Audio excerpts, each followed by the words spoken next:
सज्यात कृष्ण चैतन्य श्री रथाग्रे ननर्तयः येनासि जगतां चित्रं जगन्नाथोऽपि विस्मितः। जगन्नाथोऽपि विस्मितः, जगन्नाथ भी विस्मित हो गए, जगन्नाथ भी आश्चर्यचकित हो गए। क्यों?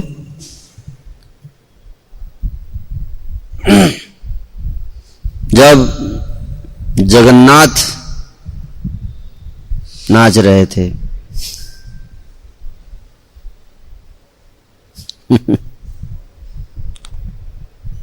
जब जगन्नाथ नाच रहे थे जगन्नाथ के सामने, तो जगन्नाथ विस्मित हो गए। जय जय जगन्नाथ सचिर नंदन,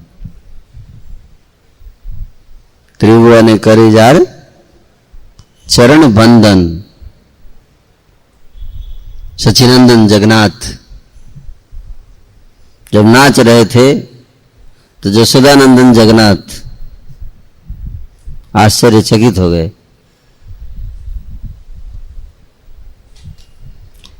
सज्या कृष्ण चैतन्य,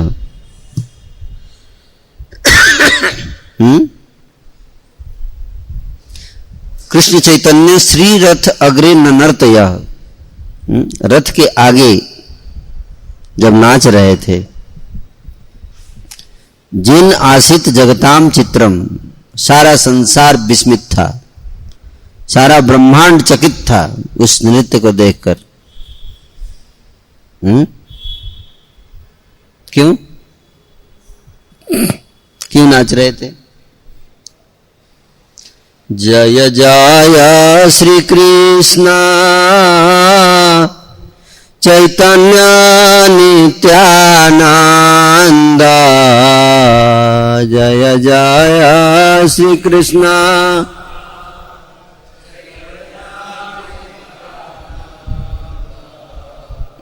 जय द्वैत चंद्र जय गौर भक्त वृंद।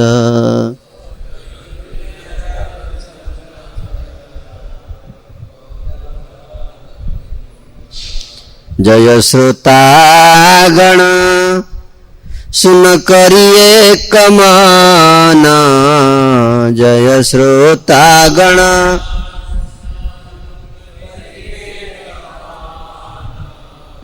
रथ जात्राय नित्य प्रभु परम मोहना।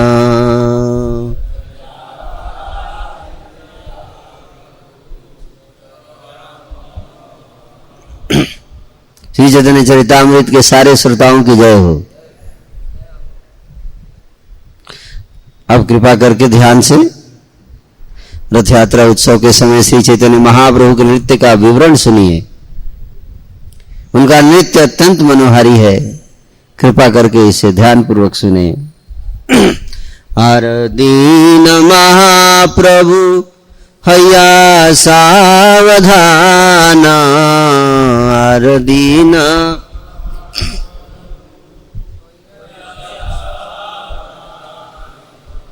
रात्रे उठे गण संगे कैल प्रातः स्नान,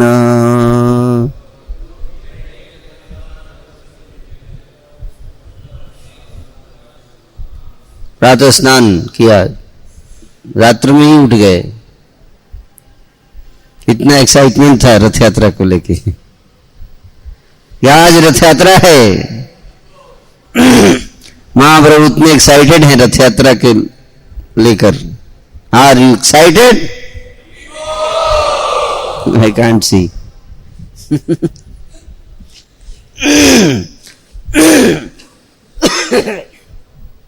इतने एक्साइटेड हैं कि रात्रे उठे, रात में उठ गए, रात में उठ गए।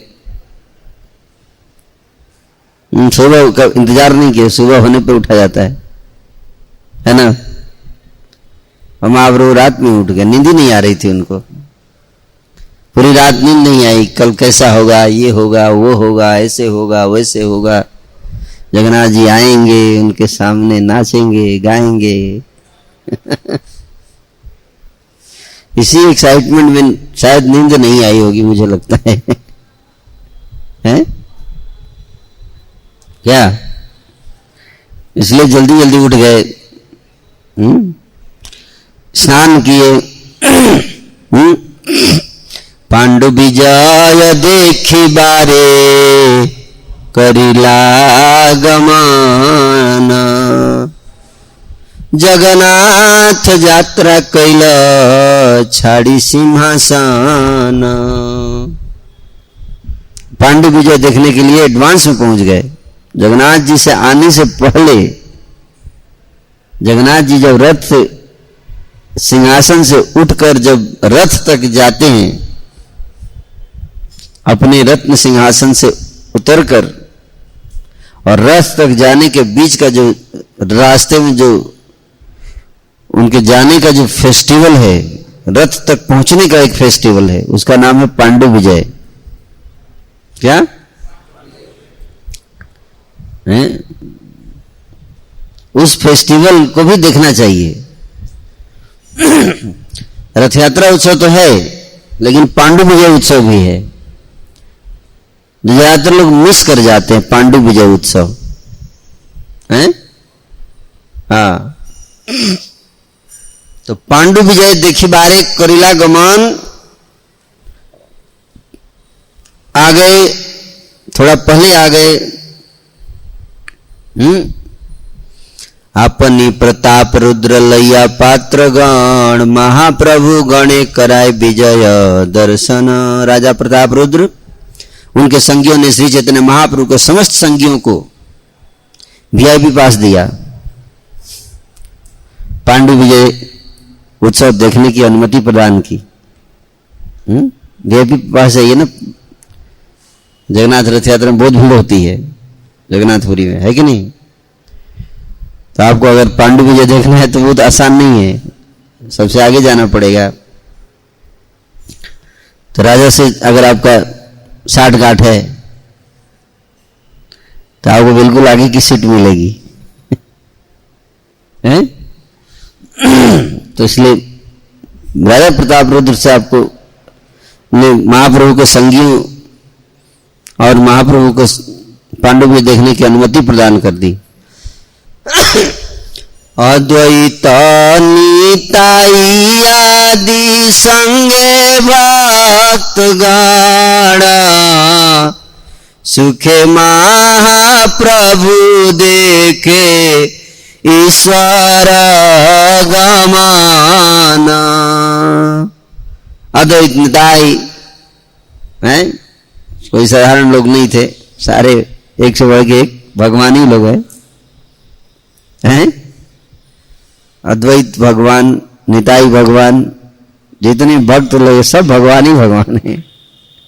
सारे भक्तों को लेकर बड़े ही सुख से महाप्रभु देख रहे हैं, दर्शन कर रहे हैं, आनंद ले रहे हैं। किस चीज का? ईश्वर गमन। ईश्वर कैसे गमन कर रहे हैं? क्या कर रहे हैं? गमन कैसे हैं? कैसे ईश्वर भी मदमस्त है, है ना? ईश्वर भी बहुत प्रसन्न है। क्यों? बहुत आनंद में है कि ब्रज में जाने का मौका मिल रहा है 100 साल बाद। 100 साल बाद जो लोग बिछुड़े लोगों से मिलने का अवसर मिल रहा है 100 साल के बाद, है कितना आनंद आएगा। आप सोचो कितना भाव विह्वलता होगी भगवान के अंदर। समझ में आ रहा है मंगलहरी? हैं? यह समझने का प्रयास कर रहे हैं। कुछ भक्त सो रहे हैं, वेरी गुड। आप परम आनंद में डूब रहे हैं, मैं देख पा रहा हूं। ओम परमानंदम।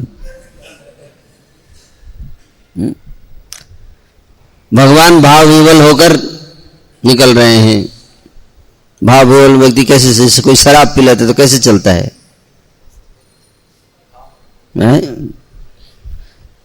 एक स्टेप आगे जाता है, 2 स्टेप पीछे, है ना, थोड़ा आगे जाएगा फिर। इसलिए जगन्नाथ जी को ऐसे ऐसे ऐसे करके ले जाते हैं, समझ में? ऐसे ऐसे करके ले जाने का क्या अर्थ है? थोड़ा आगे फिर पीछे, भाव में विह्वल भगवान है। अपने शरीर का होश नहीं है, बेसुध हुए हैं। क्या है? बेसुध हो गए हैं महाभाव में।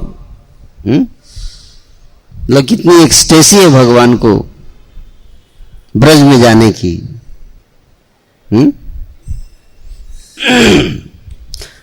वो पांडु विजय, पांडु विजय कोई साधारण चीज नहीं है।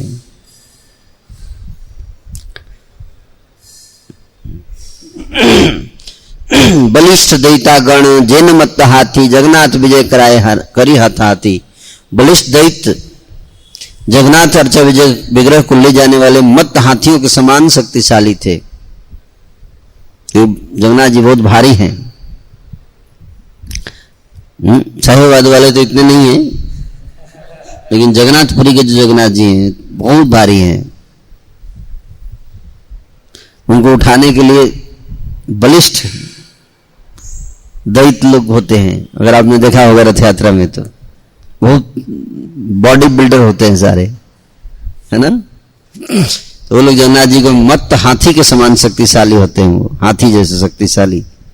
वे भगवान जगन्नाथ को हाथों हाथ सिंहासन तक, रथ तक ले गए। कतक दैता करे स्कंध आलंबन, कतक दैता धरे श्री पद्म चरण। कुछ जो दैता हैं वो भगवान के कंधे को पकड़ लिए, और कुछ दैत्य जो हैं उनके चरण कमलों को पकड़ लिए। ऐसे कटी तटे बद्ध दृढ़ स्थूल पटडोरी, दुई दिके दैता गण उठाए ताहा धरी।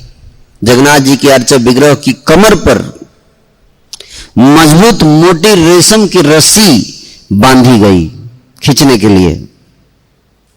कमर में क्या बांध दिया गया? रेशम का रस्सी बांधा गया। रेशम का रस्सी, चोट नहीं लगना चाहिए, दाग नहीं लगना चाहिए, सॉफ्ट। रेशम का मतलब क्या? सॉफ्ट। समझ में आ रहा है? कौन सी रस्सी? रेशम की रस्सी। उससे बांध कर खींचा जाए। दैताओं ने दोनों ओर से इस रस्सी को पकड़ लिया। एक उस साइड टीम है, एक इस टाइप टीम है। रथ खींच तो बाद में खींचिएगा, पहले रथ में बैठने वालों को खींच लीजिए। है ना। लेकिन उनको खींचने का सबको सौभाग्य नहीं मिलता, उनको दैता लोग खींचता है ना। तो ऐसे पकड़ के खींच रहा है एक तरह से, इधर से।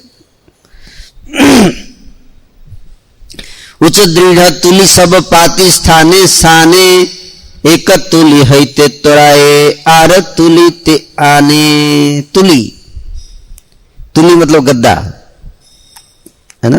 क्या?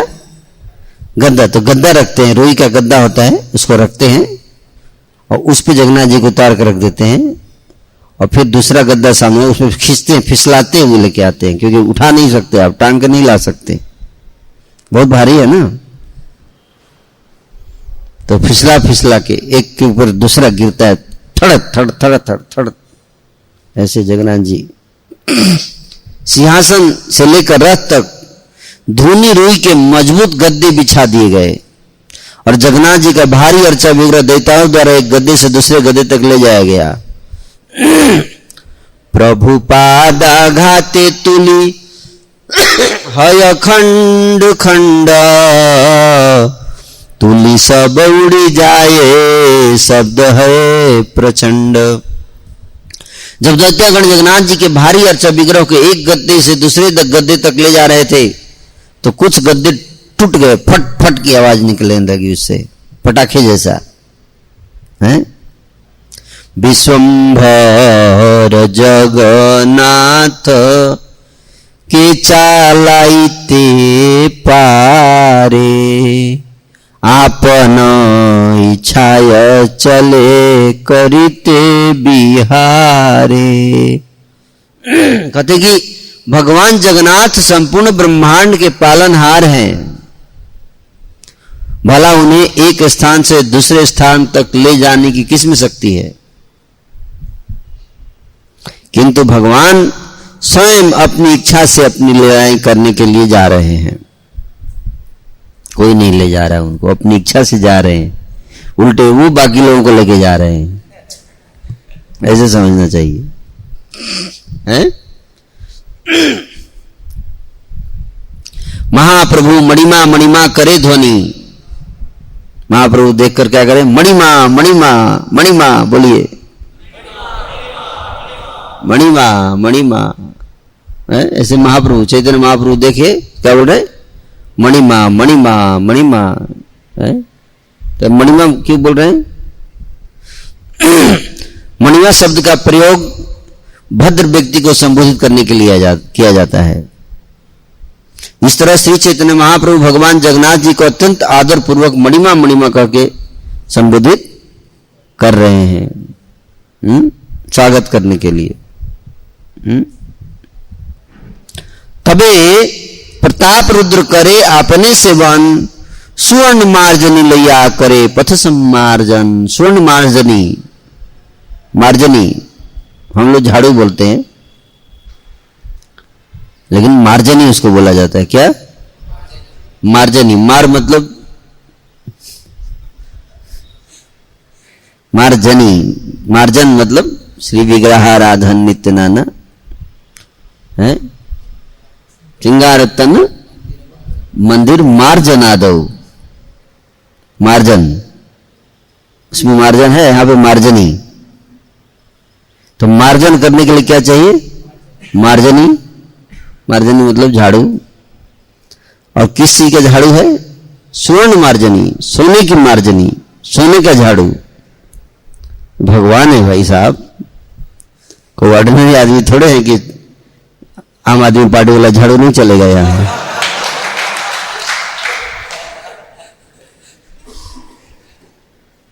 यहां पे सोने का झाड़ू है ना। स्वर्ण मार्जनी लैया करे पथ सम्मार्जन। पथ सम्मार्जन, पथ मतलब रास्ते को सफाई कर रहे हैं सोने के झाड़ू लेकर, हैं? मुझे लगता है आज कुछ सोने का झाड़ू मिलेगा नहीं। गुड़गांव में पैसा ही नहीं है। गुड़गांव वालों का दिल ना बड़ा है ना उनके पास अकाउंट में पैसा इतना है, नहीं तो सोने का होना चाहिए। स्टैंडर्ड कम हो गया है गुड़गांव में मुझे लगता है। तब प्रताप रुद्र राजा हैं। प्रताप रुद्र कौन है? राजा, उड़ीसा के राजा हैं। स्वयं अपने हाथों में झाड़ू लेकर रास्ते को सफाई कर रहे हैं, हैं? झाड़ू लगा रहे भगवान के सामने। और चंदन जलेते करे पथ निसेचने। पहले झाड़ू लगाया तो झाड़ू वाला तो हम लोग कर देते हैं, लेकिन ये वाला नहीं करते हैं। हमारा स्टैंडर्ड उतना नहीं है जितना जगन्नाथ जी का है। थोड़ा स्टैंडर्ड और बढ़ाना पड़ेगा, केवल 3 रथ से नहीं होगा। सोने का झाड़ू और राजा को बुलाना पड़ेगा, है हरियाणा का राजा। और वो सोने के झाड़ू से झाड़ू लगाएंगे और फिर झाड़ू के बाद चंदन के जल से, जल में क्या मिलाना है? चंदन, बहुत महंगा मिलता है। चंदन मिला हुआ जल, उससे इस रास्ते की क्या करनी है? धोना है उस रास्ते को। निसेचन, निसेचन मतलब धोन के साफ, बिल्कुल भगवान आ रहे हैं। कोई अरे गरे आदमी नेता नहीं आ रहा है, हैं? भगवान का रोड शो होने वाला है। और सोचिए कितना बदबू आएगा, उस रास्ते से थोड़ी जाएंगे भगवान। मोदी जी आते हैं तो कितनी तैयारी होती है, रोड बनाया जाता है, सब बढ़िया बढ़िया एकदम, है कि नहीं? और ये तो अनंत करोड़ों ब्रह्मांडों के स्वामी आ रहे हैं, जगत के नाथ हैं, हैं? क्या स्टैंडर्ड होना चाहिए? बताओ, है स्टैंडर्ड।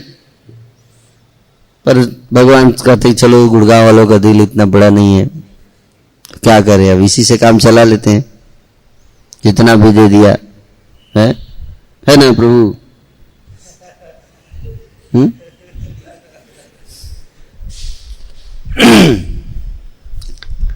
तो राजा जी, न राजा आए, न सोने का झाड़ू आया, न चंदन का जल है, न रास्ते की सफाई है, फिर ठीक है क्या करे, चलो जो भी है उसी से काम चला लेंगे। पर स्टैंडर्ड ये है ना।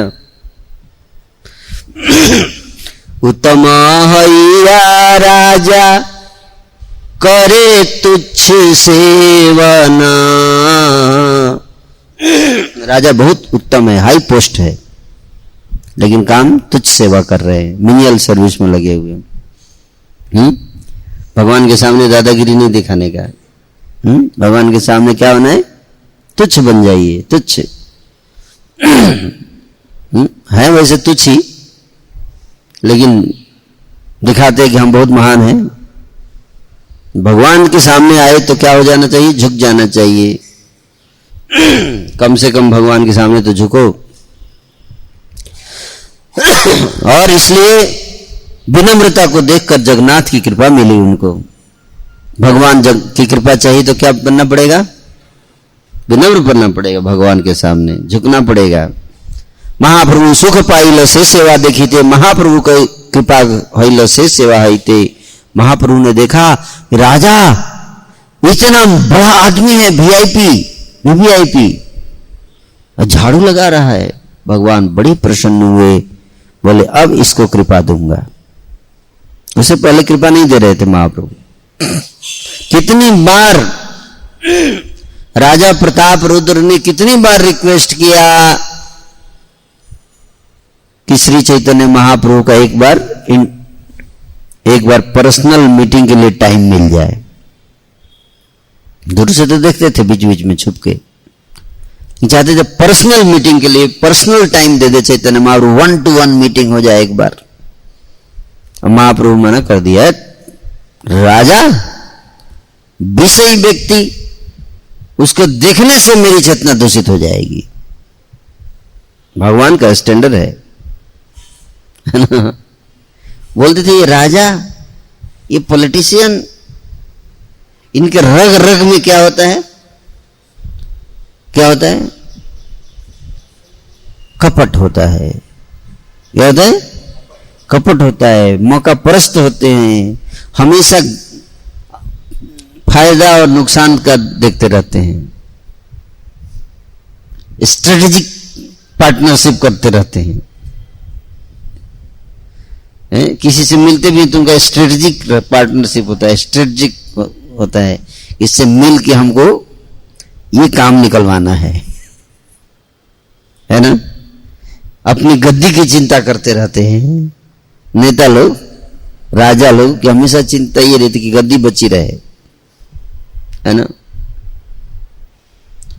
और उनसे मिलने से क्या होगा, चेतना दूषित हो जाएगी। और विलासिता का जीवन होता है उनका। किस चीज का जीवन होता है, भोग ऐश्वर्य प्रसक्ता नाम तया अपहृत चेतसाम। भोग और इस विलास हैं, हमेशा लिप्त रहते हैं। इसलिए ऐसे लोगों के संगति करने से क्या होता है, चेतना दूषित हो जाती है। बहुत धनी लोगों से मिलने से चेतना दूषित होने का खतरा रहता है। लेकिन बहुत पैसा है, इसलिए सन्यासियों को बहुत धनी लोगों से मिलना सुरक्षित नहीं है, सेफ नहीं है।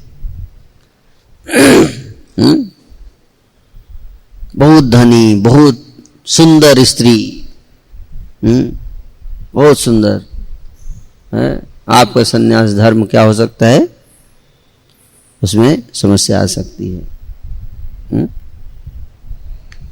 इसलिए शास्त्र बताते हैं कि दूर रहना चाहिए। तो चैतन्य महाप्रभु मिलते नहीं थे। हे राजा, राजा से नहीं मिलूंगा चाहे कुछ भी हो जाए। भक्तों ने बहुत रिक्वेस्ट किया, महाप्रभु को बोले मैं भाग जाऊंगा यहाँ से छोड़ के ज्यादा बोलोगे तो। सोचिए राजा से मिलने के लिए तैयार नहीं है। हम लोग अपॉइंटमेंट के लिए पीछे पड़े रहते हैं। यही भगवान है। भगवान जब सन्यासी बनते हैं तो उनका स्टैंडर्ड बहुत हाई होता है है ना। लेकिन जब वही भगवान चैतन्य ने जब देखा राजा प्रताप रुद्र को, क्या देखा? झाड़ू लगा रहे हैं, बहुत आगे खींच दिया।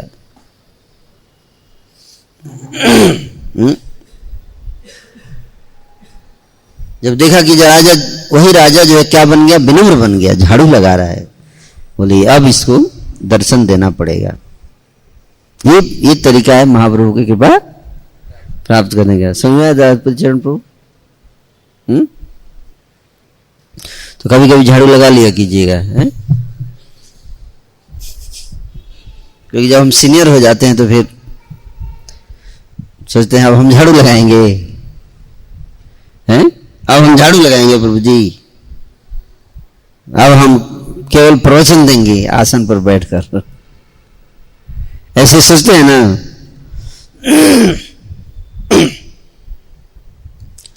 तो राजा को ऐसे तुच्छ सेवा में संलग्न देखकर श्री चैतन्य महाप्रभु अत्यंत प्रसन्न हुए और ये सेवा करने से ही राजा को महाप्रभु की कृपा प्राप्त हुई।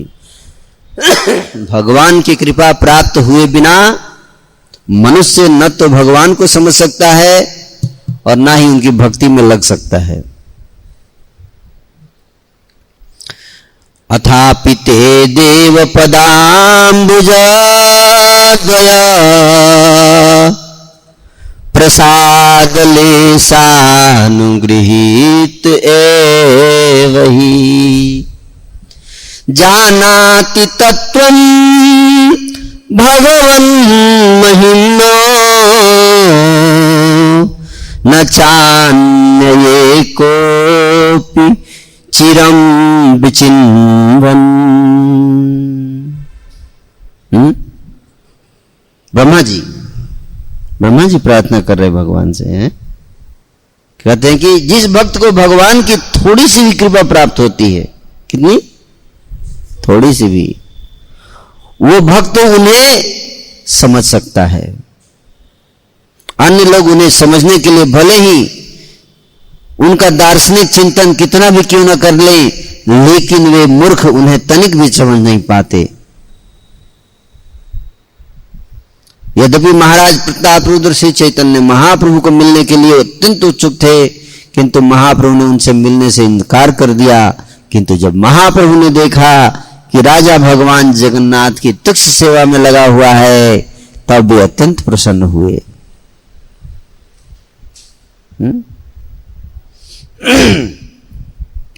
इस तरह राजा श्री चैतन्य महाप्रभु की कृपा पाने का पात्र बन सका।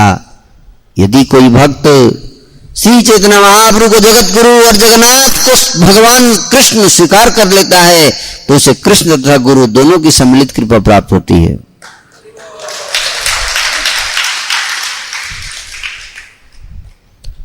रथेर साजनी देखी लोके चमत्कार, नवहे ममय रथ सुमेरु आकार। रथ की सजावट तो देखकर आनंद आ गया। अब रथ पर पहुंचते हैं। कैमरा रथ की ओर जा रहा है, कृष्णदास कविराज गोस्वामी का है। रथ का क्या हाल है, कैसा दिख रहा है रथ? कहते क्या बताएं, उसका क्या वर्णन करूं? रथ की सजावट देखकर हर व्यक्ति आश्चर्यचकित था। ऐसा रथ का सजावट होना चाहिए कि जो भी व्यक्ति देखे तो क्या हो जाए? आश्चर्यचकित हो जाए। ये नहीं कह रहे इतना फीका है रथ, भगवान आ रहे हैं, कोई साधारण व्यक्ति थोड़े आ रहा है। ऐसी सजावट होनी चाहिए, हैं? कि लोग रथ को देख के ही विस्मित हो जाएं। रथ जो है नए सिरे से सोने का बना हुआ लग रहा था। किस चीज का? सोना से बना हुआ रथ, इतना बढ़िया। गुड़गांव वालों का इतना हार्ट नहीं है, हार्ट अटैक हो जाएगा। और वो रथ जो है सुमेरु पर्वत जितना ऊंचा था, हमारा रथ पता नहीं कितना, अब देखते हैं जाके।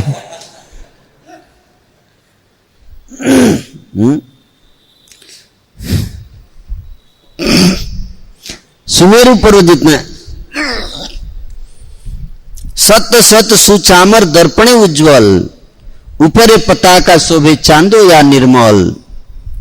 इस सजावट में चमकीले शीशे तथा सैकड़ों चामर लगे हुए थे। रथ में चामर लटकाया हुआ था सैकड़ों। और शीशा, दर्पण, शीशा लटकाया हुआ था, चमक रहा था, है ना। रथ के ऊपर स्वच्छ छत्र तथा एक अत्यंत सुंदर झंडा था। तो रथ के ऊपर क्या होना चाहिए? झंडा होना चाहिए, है? रथ को रेशमी वस्त्र तथा विविध चित्रों से सजाया गया था। अनेक पीतल के घंटे, घड़ियाल तथा घुंघरू बज रहे थे। रथ में घुंघरू लगाया हुआ था, घंटे लगाए हुए थे, घंटे, टन टन टन। अपने आप रथ चलेगा तो टन टन टन बजेगा, हैं? भगवान जगन्नाथ रथ यात्रा लीला के लिए एक रथ पर चढ़े और उनकी बहन सुभद्रा तथा बड़े भाई बलराम अन्य 2 रथों पर चढ़े। 15 दीन ईश्वर महालक्ष्मी लैया, तार संग क्रीड़ा कैल निभृत बसिया। अब बैकग्राउंड इंफॉर्मेशन आ रहा है थोड़ा। 15 दिन तक भगवान महालक्ष्मी के साथ एकांत स्थान में रहे, एकांत में, और उनके साथ क्रीड़ा विहार किया। और दुनिया को बोल दिया कि बीमार हैं, कोई डिस्टर्ब ना करे। अभी मैं क्या कर रहा हूं? बीमार हूं। काढ़ा उड़ा सब पिए। लेकिन मेन पर्पस क्या था? लक्ष्मी जी की चापलूसी करना। क्या? पत्नी से परमिशन लेना बहुत जरूरी है भाई। पत्नी एक क्षण के लिए भी छोड़ना नहीं चाहती है पति को। और यहां पे 10 दिन 9 दिन के लिए जाना है बाहर, है? परमिशन मिलेगा? हैं? आप लोग तो ज्यादातर भक्त यहाँ पे अनमैरिड है, तो जो मैरिड भक्त है वो बता सकते हैं। परमिशन मिलेगा पत्नी का? है? एक क्षण के लिए ना देखे तो बेचैन हो जाता है मन, लक्ष्मी जी का। और यहां 9 दिन के लिए जा रहे हैं बाहर, कैसे परमिशन मिलेगा? तो इसलिए 9 दिन के लिए अगर जाना है तो 15 दिन आपको चापलूसी करना पड़ेगा और क्वालिटी टाइम बिताना पड़ेगा। क्या? Quality time. तो भगवान जगन्नाथ जी 15 दिन तक लक्ष्मी जी के साथ क्या होता है? Quality time. विवाह करना तो सीख लो ये सब भगवान से, सुविधाई।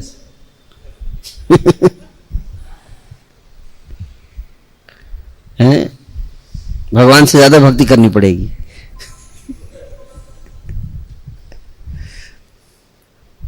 और उसके बाद लक्ष्मी जी बहुत प्रसन्न हो गई। तब जगन्नाथ जी बोले, आप बहुत खुश हो? Are you okay, happy? बोले, हाँ मैं बहुत खुश हूं। अब आपने मेरे लिए 15 दिन निकाला टाइम। तो जगन्नाथ जी बोला, थोड़ा मेरे को एक जगह जाना है। कितने दिन के लिए? कितने दिन के लिए जाना है?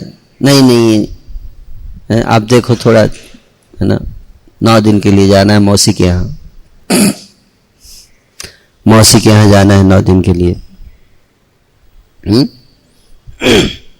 तो परमिशन मिल गया। तो वो भी एक फेस्टिवल है जब 15 दिन भगवान लक्ष्मी जी के साथ, उसको अनवसर बोलते हैं। क्या बोलते हैं? अनवसर। तो भगवान उसमें बीमार रहते हैं। महालक्ष्मी की अनुमति लेकर, परमिशन लेना बहुत जरूरी है, कहीं भी जाना है तो है, तो भगवान भी परमिशन लेके जाते हैं क्या? और अगर आप गृहस्थ आश्रम में तो वाइफ से परमिशन लेना बहुत जरूरी है कहीं भी जाने से पहले। ये सीखना चाहिए टेक्निक। आप बोलोगे मैं इतना पावरफुल आदमी पत्नी से परमिशन लूंगा, हैं? 2 झापड़ मारूंगा ज्यादा बोलेगी तो, ऐसे हैं? दिखा दूंगा कि मैं मर्द हूं।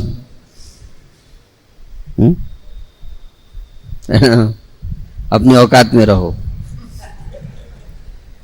ऐसे होता है ना। कई सालों तक ऐसा होता रहा है कि जो पति है वो क्या करता है, दादागिरी है। अब उल्टा हो गया है।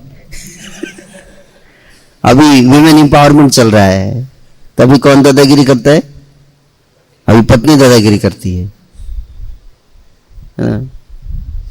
ना। अभी पूरा नहीं हुआ है भारत में, थोड़ा इतना भी नहीं है, पर फिर भी काफी कुछ एडवांसमेंट हो गया है ना। तो पत्नी हावी रहती है।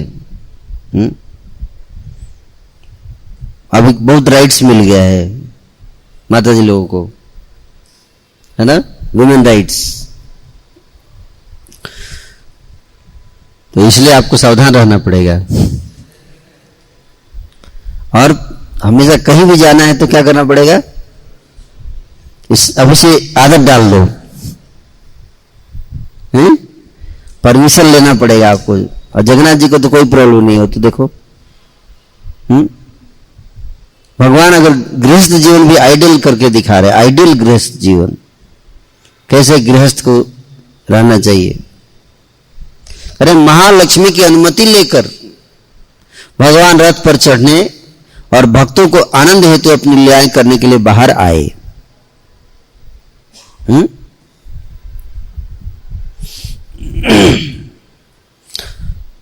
सारे मार्ग में बिछी थी महीन श्वेत बालू।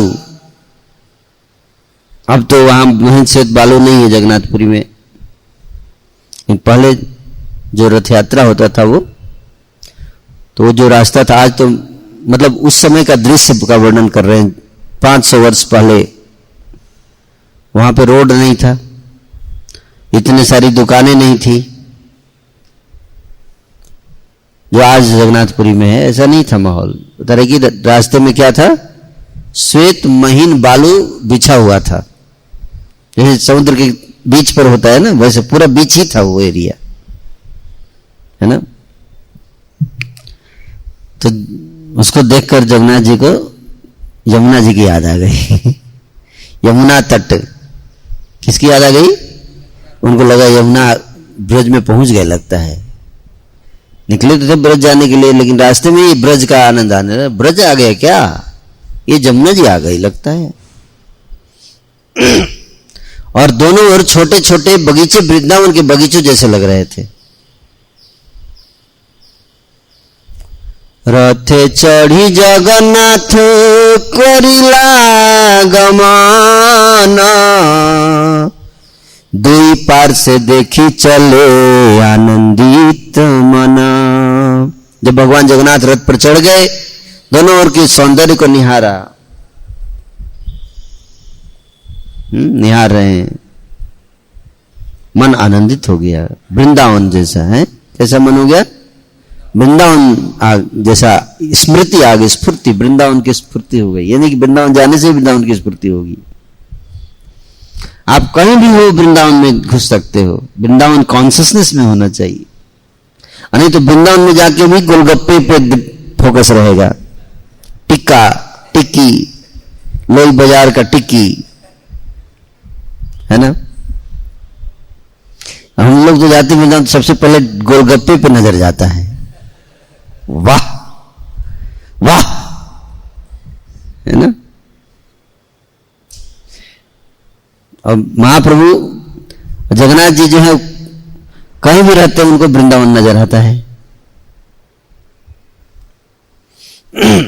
और उस समय जो आज से 500 वर्ष पहले जो वहां से जो गुंडीचा मंदिर है और जो जगन्नाथ मंदिर है, इन दोनों के बीच में एक नदी बहती थी पहले, जो अब नहीं है वहां। वो नदी जो थी वो उसमें उसको पार करना पड़ता था, इसलिए 2 रथ होता था पहले। जानते थे आप मंगलवारी प्रभु हैं? तो एक रथ नदी के उस साइड होता था और एक रथ इस साइड, और बीच में नाव रहती थी। नाव से जगन्नाथ बलदेव सुभद्रा को ले जाया जाता था, है ना। बिल्कुल अक्रूर जैसी लीला। अब अगर आपको रथ से आना है तो रास्ते में जमुना जी पड़ेगी ना, तो जमुना जी को पार करने रथ से थोड़े पार करेंगे, नाव से। तो नाव पे बिठा के उधर ले जाते, फिर उधर रथ पे बिठा के फिर से ले जाते थे गुंडीचा मंदिर तक, है ना। लेकिन बाद में उसमें बालू भर दिया गया, उस नदी को प्लेन करके अब सीधे रोज राजमार्ग बना दिया गया और अब पूरा रथ जाता है ना। और पहले गार्डन वार्डन होता था तो मजा आता था जगन्नाथ जी को, अब तो गार्डन भी नहीं है, मुझे लगता है द्वारका जैसा ही लगता है अभी। इधर भी मकान और दुकान, इधर भी मकान और दुकान है, इतना शोरगुल लगता है शहर में आ गए हैं। तो मुझे लगता है कि अब उतना मजा आता होगा जगन्नाथ जी को। थोड़ा संकीर्तन होता है तो ठीक है। रथ को खींचने वाले गौड़ कहलाते थे और वे रथ को अत्यंत आनंद से खींच रहे थे। हैं तो रथ को कैसे खींचना है? आनंद से खींचना है। थोड़ा मुश्किल होगा, आज गर्मी ज्यादा है, हैं? किंतु यह रथ जो था कभी तो बहुत तेज चलता था और कभी अत्यंत मंद हो जाता था। कभी रथ स्थिर हो जाता, टस से मस नहीं होता, भले ही इसे कितने ही जोर से क्यों न खींचा जाता। यह रथ भगवान की इच्छा से चल रहा था, किसी सामान्य व्यक्ति की शक्ति से नहीं। तबे महाप्रभु सब लैया भक्तगण स्वहस्ते पराइल सब माल्य चंदन। अब देखिए महाप्रभु वहां पे अपने भक्तों को समूह को लेकर पहुंच रहे हैं। मंडली आ गई, महाप्रभु की मंडली, भक्त मंडली जो नवद्वीप से आती है। हर वर्ष रथ यात्रा देखने के लिए जाते थे नवद्वीप से। कहां? जगन्नाथपुरी। भक्तों का समूह जाता था, उसी समय उनका कैंप होता था, है ना, जगन्नाथपुरी में। हर साल नवद्वीप से जगन्नाथपुरी पहुंचने में 1 महीने लगते थे, तो बहुत लंबा छुट्टी लेना पड़ता था। आजकल नहीं कि 3 दिन का कैंप, 3 दिन के कैंप में थोड़े होता था। पहले 1 महीने तो आपको पैदल चलना पड़ेगा, तब तो पहुंचेंगे आप, हैं? जगन्नाथपुरी जो है मायापुर से कितना किलोमीटर है? हैं? 600 किलोमीटर। तो रोज आप 20 किलोमीटर अगर चलेंगे तो कितना टाइम लगेगा? 30 दिन लगेगा ना। अब 20 किलोमीटर जाते जाते कहीं उससे ज्यादा नहीं जा पाएंगे आप। पहले ट्रेन थोड़े था। तो 1 महीने तो आपको जाने के लिए, 1 महीने आने के लिए, और 2 महीने वहां रुकना है। भाई 1 महीने चल के जाएंगे तो थोड़े 2 दिन के बाद आ जाएंगे। तो अब जाएंगे तो बढ़िया से रह के आएंगे, है कि नहीं? 2 महीने तो रहेंगे, 2 महीने आने जाने में, 2 महीने वहां रुकने में। तो 4 महीने की छुट्टी होती थी उनकी, है ना? कितना? 4 महीने का। हाँ, जानते थे अभी बात, इसलिए ध्यान से सुनना चाहिए। और खाने पीने का सब सामान लेकर जाते थे महाप्रभु को, जो जो आइटम पसंद होता था सब, और रथ यात्रा के समय पहुंचते थे। और जो तो इस प्रकार से महाप्रभु जो अपने भक्तों को लेकर पहुंच गए रथ यात्रा में, और महाप्रभु राधा रानी के भाव में हैं। किस भाव में? राधा रानी। कितनी खुश है राधा रानी, और राधा रानी कितना भक्तों से प्रेम करती है, उसका वर्णन है यहाँ पे। अपने हाथों से भक्तों को फूलों की माला पहनाए महाप्रभु। जितने भक्त थे सबको का क्या पहनाए? माला पहनाए, फूल से, पुष्प की माला। बोले भगवान को माला पहनाए, भक्तों को क्यों? क्योंकि भक्त लोग हैं तभी तो भगवान हैं। हैं? भक्त ना हो तो भगवान का क्या वैल्यू है? कौन पूछेगा उनको? हैं? कोई पूछेगा ना? कोई आरती करने वाला है, अपना सुंदर रूप लेके बैठे रहिए कोने में, है कि नहीं? ना कोई स्तुति गान करने वाला है, बने रहिए महान अकेले। अरे आपकी महानता का वैल्यू तब है ना जब कोई उसको माने कि आप महान हैं, है कि नहीं? तो इसलिए भक्त का वैल्यू है। भक्त की आंखों में ही भगवान है, नहीं तो भगवान है ही नहीं। God doesn't exist. God exist in the eyes of the devotees. God is there in the vision of the devotees, है कि नहीं? नहीं तो मानो तो गंगा माँ हूं, न मानो तो बहता पानी। है कि नहीं? मानने पर है ना, मानने वाले हैं जो भक्त हैं तो गंगा जी हैं, नहीं तो बह रही है पानी, लोग उसी में मलमूत्र त्याग रहे हैं। तो भक्त की ज्यादा महिमा है। इसलिए भगवान भी कहते हैं, श्रीमद् भागवत में कहते, पहला श्लोक में व्यास जी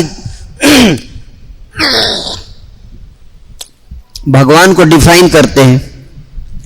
ओम नमो भगवते वासुदेवाय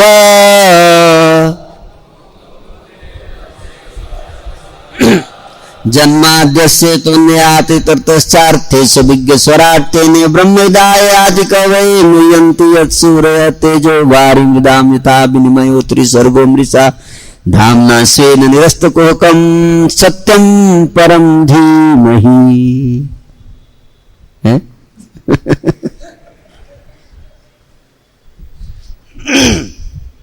परम सत्य है, स्वराट है। स्वराट मतलब सुप्रीमली इंडिपेंडेंट। क्या है? Supremely independent.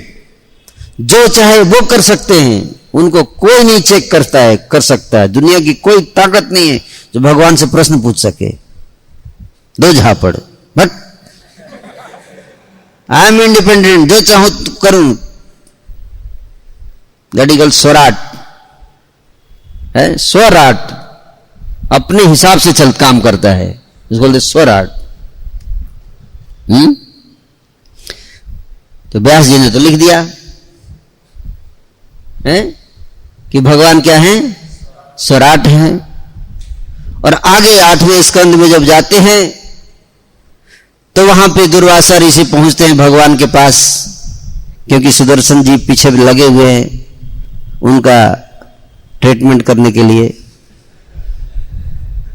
जलाने के लिए। दुर्वासा ने अम्बरीश के चरणों में अपराध किया और भागने लगे तीनों लोकों में। ब्रह्मा जी पापा के पास गए, पापा पापा पापा हमको बचा लो, ये सुदर्शन जी हमको मारने के लिए पीछे भाग रहे हैं। इसलिए सुदर्शन का तो कोई नाम ही नहीं लेता है। सुदर्शन बहुत पावरफुल आदमी है, वो भी रथ पे रहते हैं, है ना।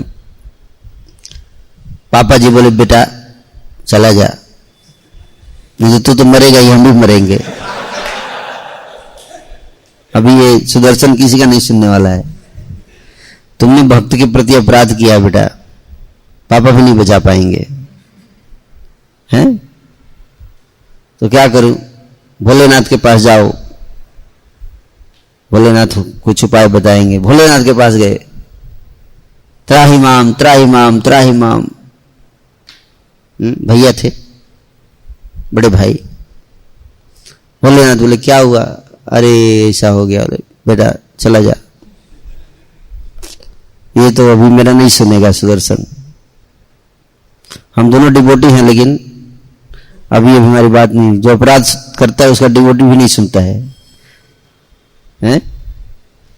वो विष्णु के पास ही जाओ, उन्हीं का है चक्र, वही इसको रोक सकते हैं, और किसी में ताकत। भगवान विष्णु के पास पहुंच गए, हे प्रभु हमारी रक्षा करो, सुदर्शन छोड़ नहीं रहा है। भगवान बोले अभी तो ये मेरे बस में भी नहीं है सुदर्शन, अभी सुदर्शन मैं बोलूंगा तो मेरी बात भी नहीं सुनेगा, ये इतना गुस्से में है। अभी भक्त के प्रति अपराध करता है, तू है हीरो बनता है, हैं? बोले मेरा नहीं सुनेगा अभी ये। अहम भक्त पराधीन अस्वतंत्र इव द्विज। क्या बोले भगवान दुरासा से? कि मैं तो भक्तों के पराधीन हूं, भक्तों के अधीन हूं, उनकी गुलाम हूं मैं। मुसलमान लोग बोलते हैं हम गुलाम हैं, किसके? गुलामे रसूल, अल्लाह के गुलाम हैं हम लोग। यहां अल्लाह बोल रहे हम गुलाम हैं। अल्लाह बोल रहा है गुलाम है, सर तन से जुदा कर देगा, इसलिए काट दीजिएगा। यहां अल्लाह खुद डिक्लेयर कर रहा है कि हम भक्त पराधीन अस्वतंत्र इव द्विज, अस्वतंत्र हूं मैं। व्यास जी ने गलत लिख दिया कि मैं स्वराट हूं, मैं स्वराट नहीं हूं, मैं अपने भक्तों के बस में हूं। भक्त लोग जैसे चाहता है मुझे नचाता है। अभी सुदर्शन का मैं भक्त हूं, अभी ये मेरी बात अभी सुनने वाला नहीं है, हैं? ये है भगवान। इसलिए महाप्रभु राधा रानी जो हैं वो सारे भक्तों को माला पहनाए, क्योंकि ये भक्त ही कीर्तन करेंगे ना, नहीं तो अकेले जाते रहिए रथ पे बैठ के, है कि नहीं? तो भक्त बहुत प्रिय है भगवान को, इसलिए भक्तों को पहले माला पहनाते, अपने हाथों से माला पहनाया और चंदन लगाया। और राधा रानी भी इतना प्रेम करती हैं सारे भक्तों को,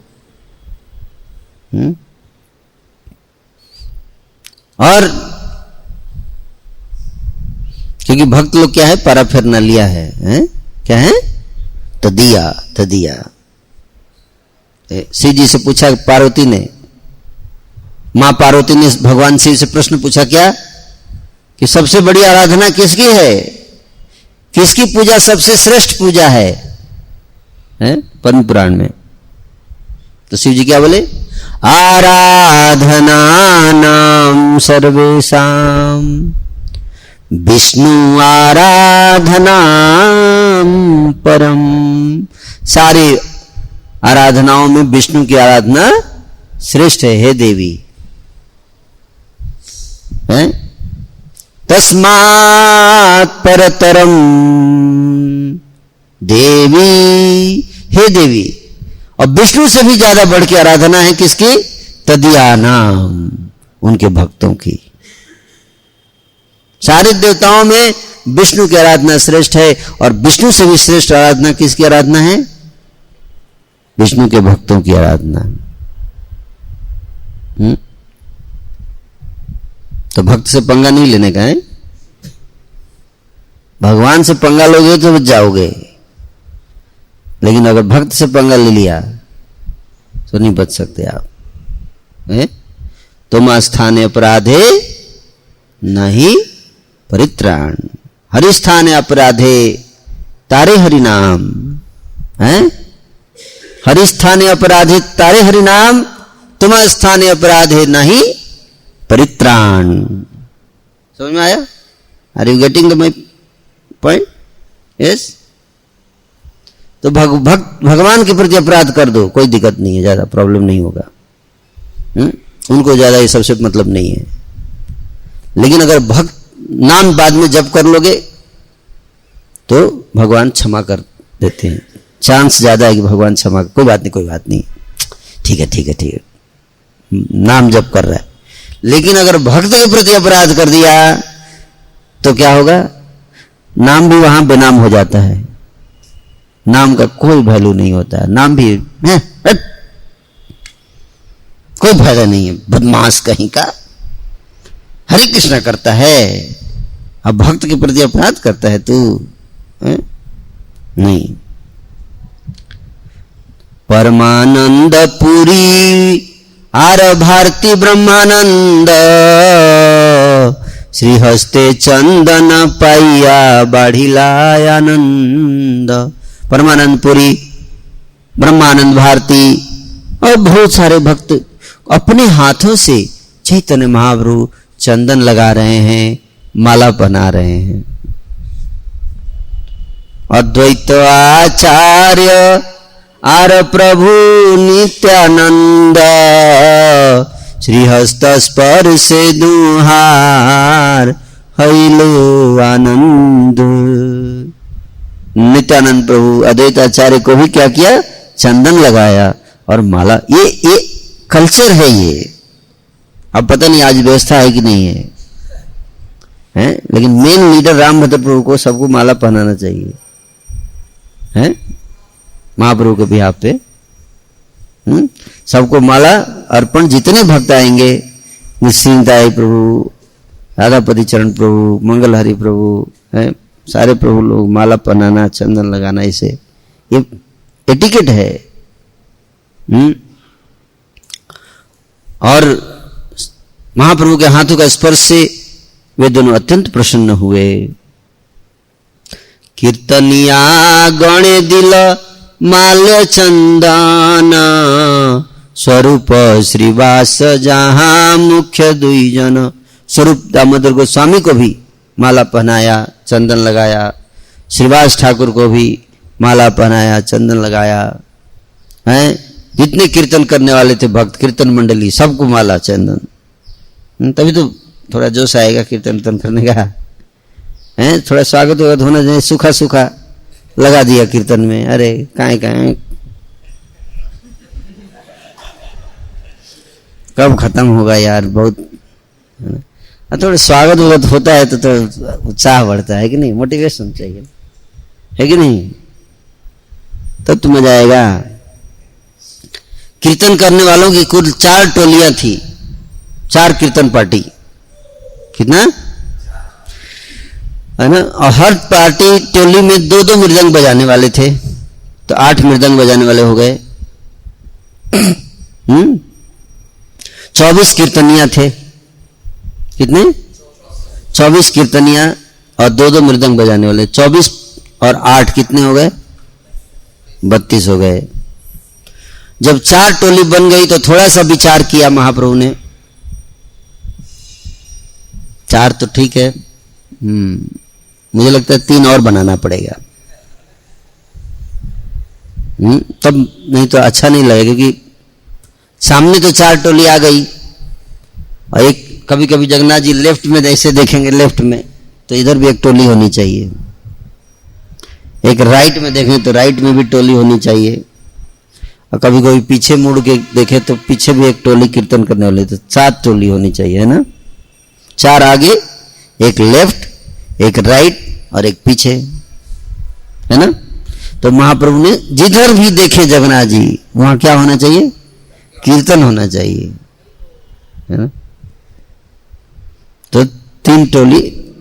थोड़ा सा विचार करने के बाद श्री चैतन्य महाप्रभु ने कीर्तनियों को बांट दिया, और श्री चैतन्य महाप्रभु ने नित्यानंद प्रभु, अद्वैताचार्य हरिदास ठाकुर और बकरेश्वर पंडित को आज्ञा दी कि 4 टोलियों में जाकर नृत्य करो, है ना? डांसर। तो डांस करने वाले 4 लोग थे। एक नित्यानंद प्रभु एक टोली में नाच रहे थे, दूसरी टोली में अद्वैताचार्य, तीसरी टोली में हरिदास ठाकुर और चौथी टोली में बकरेश्वर पंडित, जो कि 72 घंटे लगातार नाच सकते थे, है ना? तो ये लोग लीडिंग डांसर थे, बाकी लोगों को क्या करना था? उनको फॉलो करना है, यानी कि हम अपना खुद ही पका रहे हैं खिचड़ी, वो उधर नाच रहा है, उधर नाच रहा है, सब अपना नाच रहे हैं। नहीं, एक मेन डांसर होता है और बाकी लोग क्या करते हैं, उसको फॉलो करते हैं, उसके स्टेप्स को। ये डांस ऐसे होता है ना। स्वरूप दामोदर को पहली टोली का अगुआ चुना गया, लीडर। हर टोली में एक क्या होता है, लीडर जो गाएगा, लीडिंग सिंगर, है ना। तो एक टोली के हर टोली में एक लीडिंग सिंगर, एक लीडिंग डांसर, समझ में। तो लीडिंग सिंगर जो थे वो स्वरूप दामोदर, और सब लोग को नहीं गाना है पीछे से, 5 पीछे से फॉलो करने के लिए, गाने के लिए, पीछे से गाने के लिए कोरस में 5 लोग थे जो पीछे से गाते थे, उनको भी फिक्स किया गया, उनको भी गला थोड़ा अच्छा होना चाहिए। हम लोग कीर्तन करते, जिसका सबसे खराब गला तो आगे कान के चिल्लाता है, जो गा रहा था उसका भी राग भूल जाता, कौन राग गा रहा था यार। और खास तौर पे ऐसे लोग ज्यादा बिल्कुल सामने आके और सबको हटाओ तुम लोग, हम ही गाएंगे, और बिल्कुल आगे कान में एकदम, वो भी अभी बाकी कान में गाए तो ठीक है, जो मेन गायक हो तो उसे कान में आ गया, चिल्ला के गाता, वही कंफ्यूज होता है, मैं कौन राग से गा रहा था।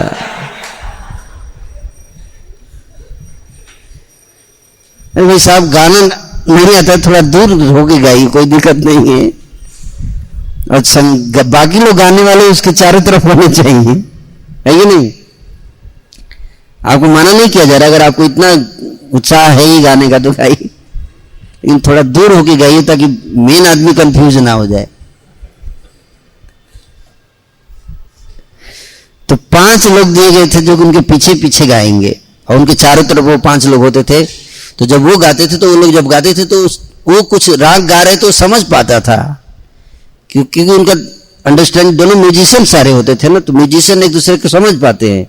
और वो कोई राग गा रहा है, कुछ और गा रहा है ना, तो कंफ्यूजन हो जाएगा ना।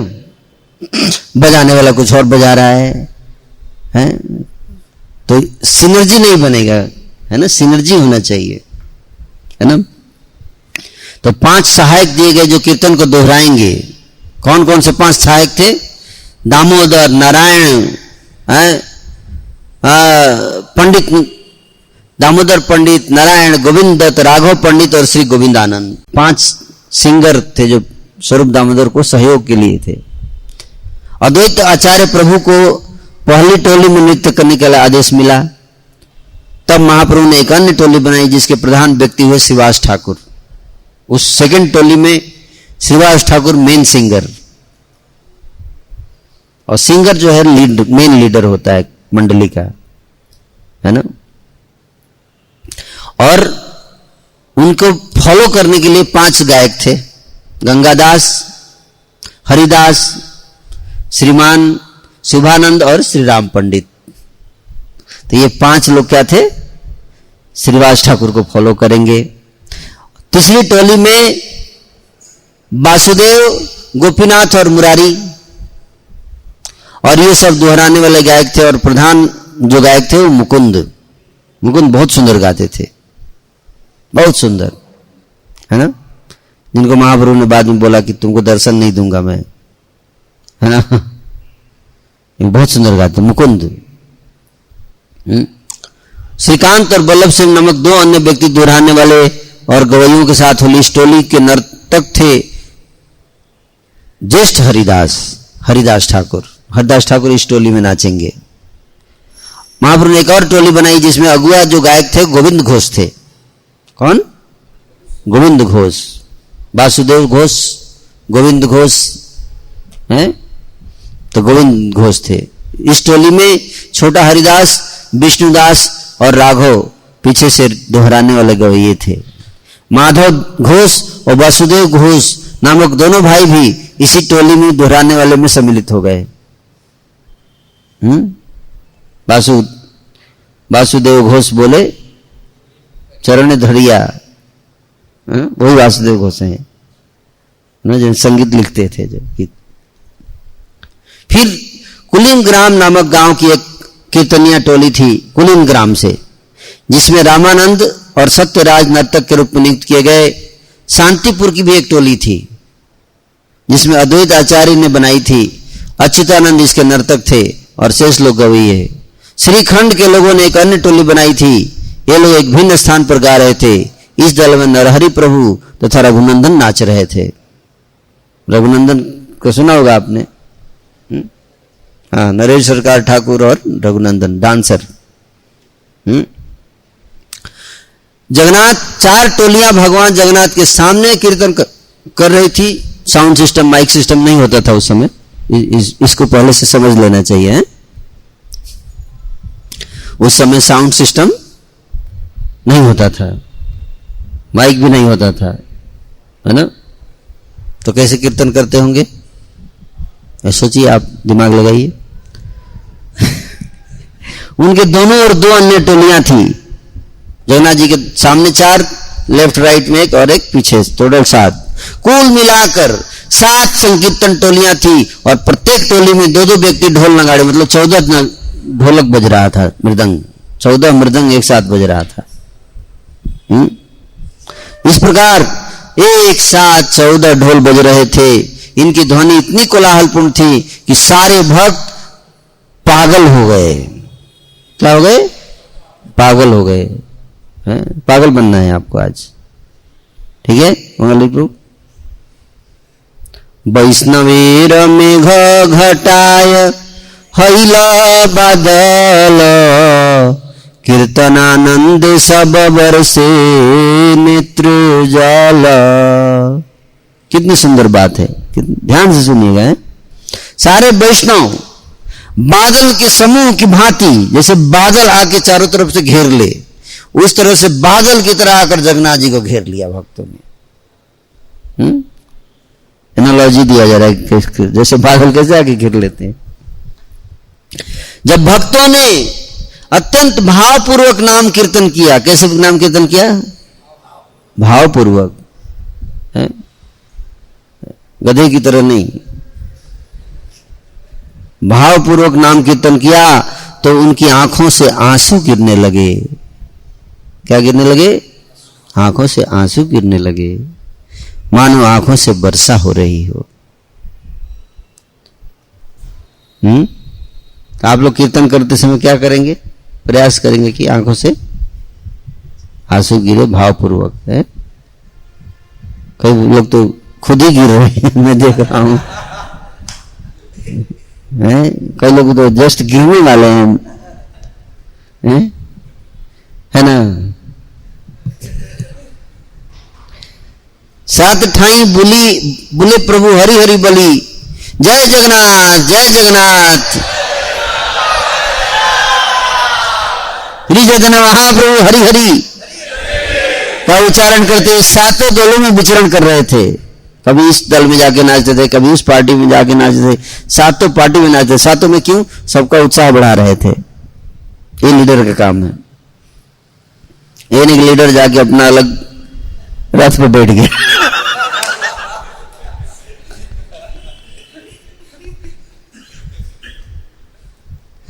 हैं? वे अपने दोनों हाथ उठाकर जोर से महाप्रभु बोले जय जगन्नाथ, बार बार ऐसे। और तब श्री चैतन्य महाप्रभु ने एक ही साथ सभी 7 टोलियों में लीलाएं संपन्न करके अपनी एक अन्य योग शक्ति का परिचय दिया। 7 चैतन्य महाप्रभु, एक चैतन्य महाप्रभु 7 चैतन्य महाप्रभु हो गए। और हर टोली में एक चैतन्य महाप्रभु एक साथ नाच रहे हैं। 7 चैतन्य महाप्रभु। कितना? 7। एक टोली में एक चैतन्य महाप्रभु इधर नाच रहे हैं, दूसरा उधर भी चैतन्य महाप्रभु, उधर भी चैतन्य महाप्रभु, उधर भी चैतन्य महाप्रभु। 7 पार्टी में चैतन्य महाप्रभु एक साथ। ये देखिए, और हर टोली ये सोच रही है कि महाप्रभु हमारे ही साथ है, बाकी लोग अभागे हैं, सब बढ़िया नहीं गा रहे होंगे इसलिए।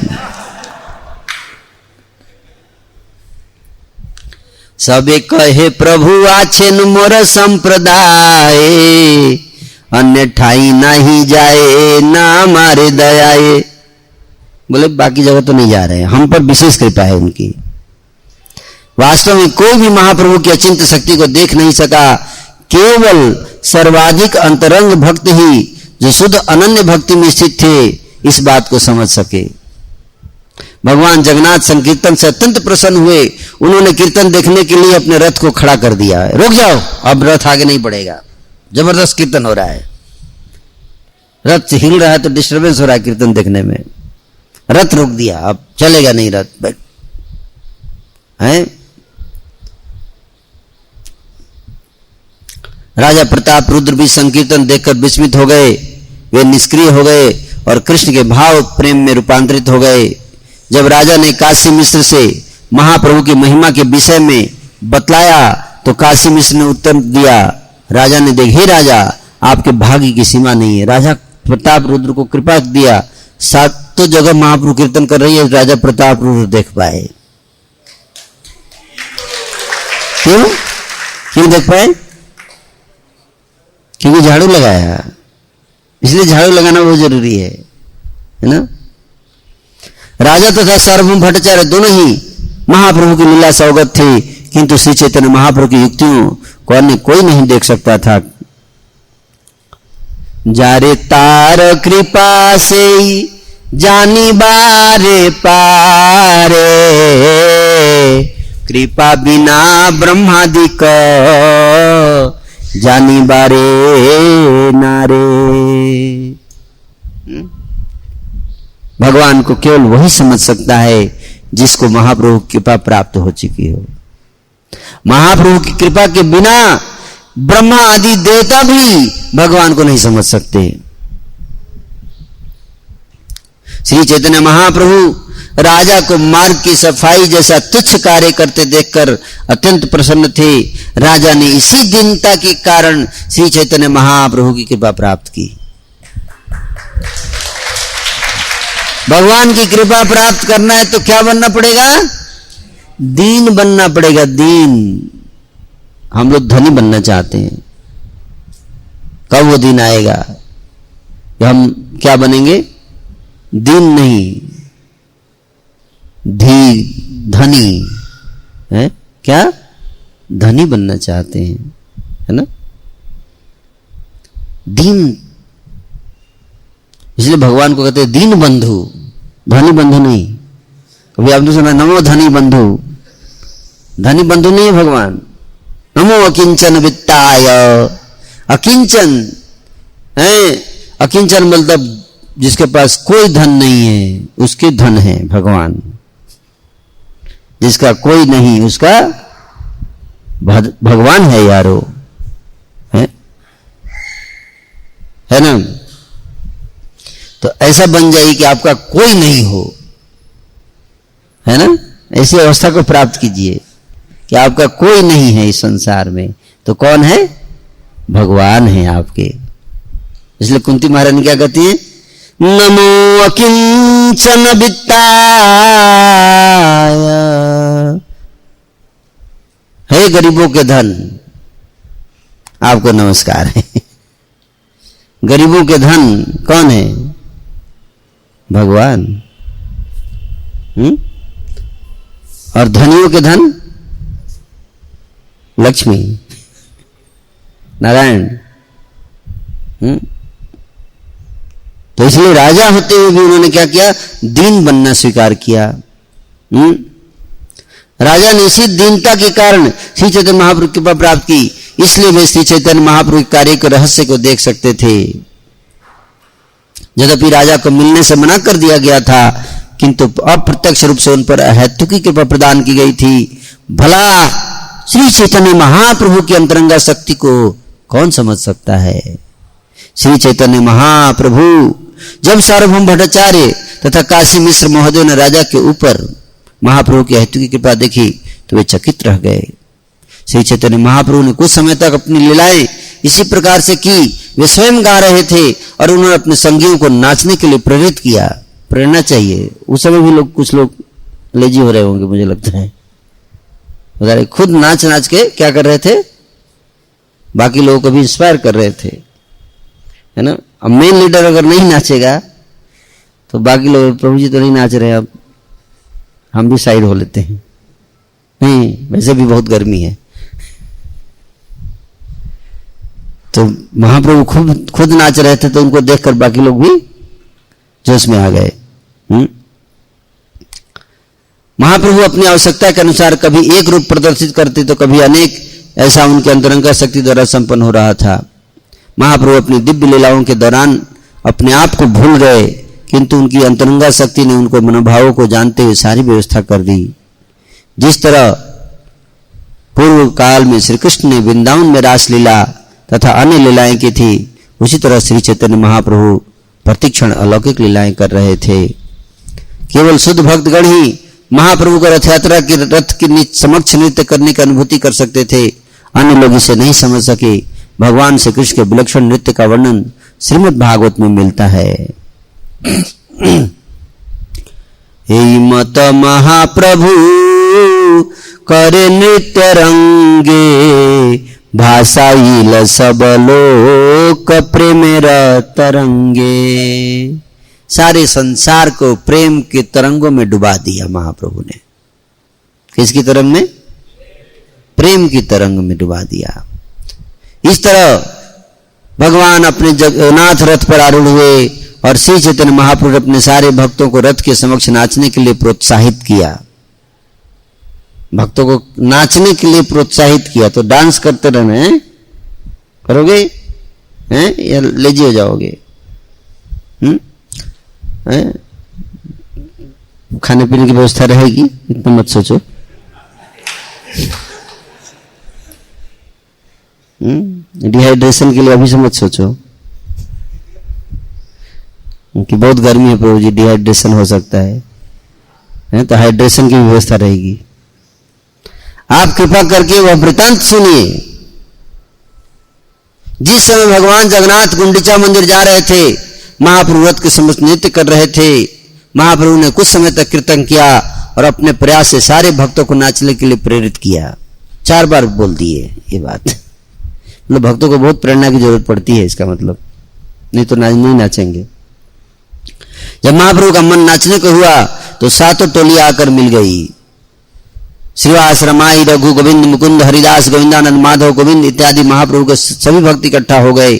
जब श्री चैतन्य महाप्रभु का ऊंचे कूदते हुए नृत्य करने का मन हुआ।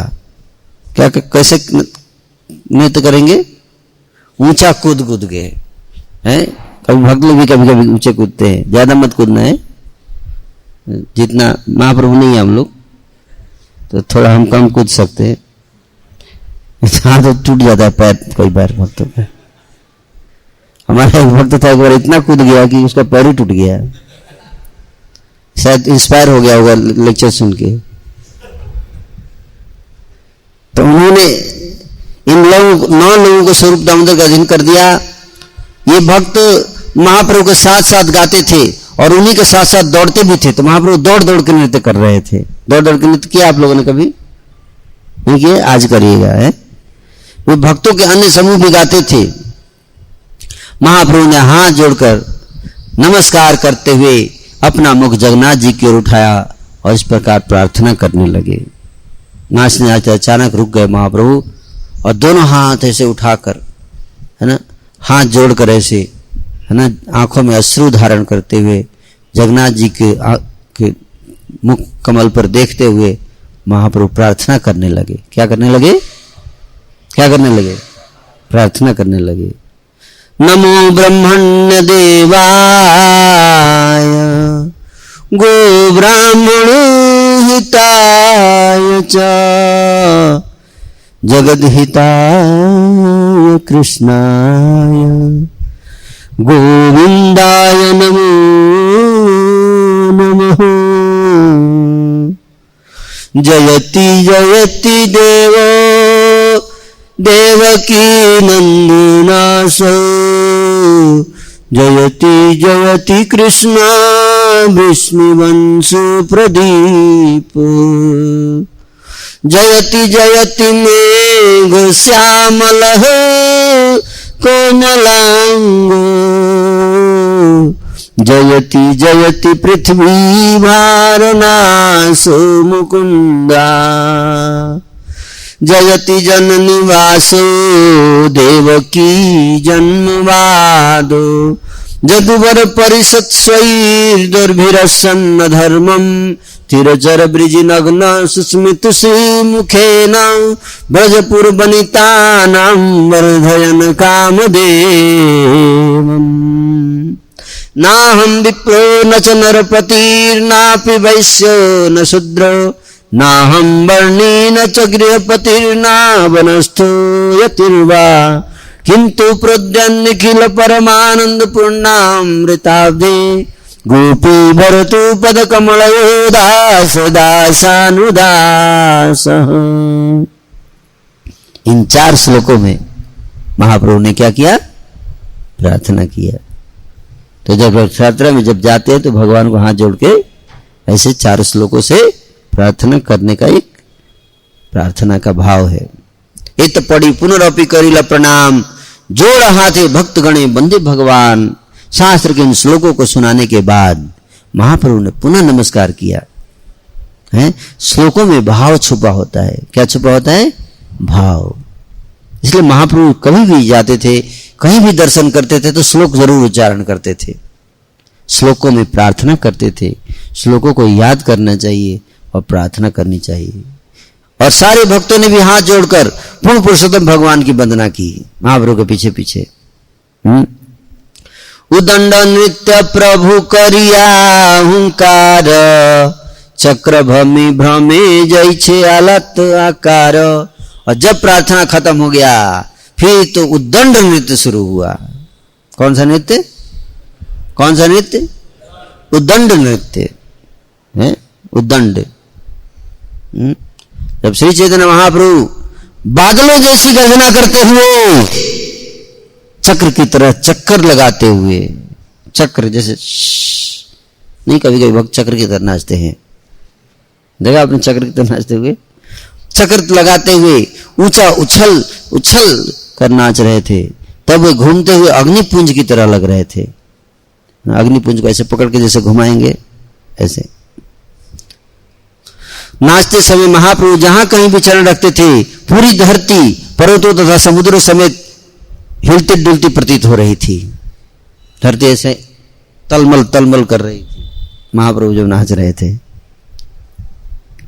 जब चैतन्य महाप्रभु नाच रहे थे तब उनके शरीर में आनंद के विविध दिव्य विकार उत्पन्न हो उठे। कभी ऐसा लगता मानो वे जड़ हो गए हों, कभी उनके शरीर के रोंगटे खड़े हो जाते, कभी उन्हें पसीना आ जाता, कभी वे रोते, कभी वे कांपने लगते, कभी उनके शरीर का रंग बदल जाता, कभी उनके शरीर में विवस्था, गर्व, हर्ष और दैन्य का लक्षण प्रकट हो जाता। तो इतना मत कीजिएगा, ये ज्यादा है हमारे लेवल पे है। हमारे शरीर का रंग तो नहीं बदलेगा, कुछ ज्यादा जगह रो सकते हैं, इतना थोड़ा। जब श्री चैतन्य महाप्रभु नाचते हुए पछाड़ खाकर गिरते तो वे भूमि पर लौटने लगते, यहां तो गिर जाते जमीन पर है। आप लोग मत गिरना। और भूमि पर लौटने लगते थे।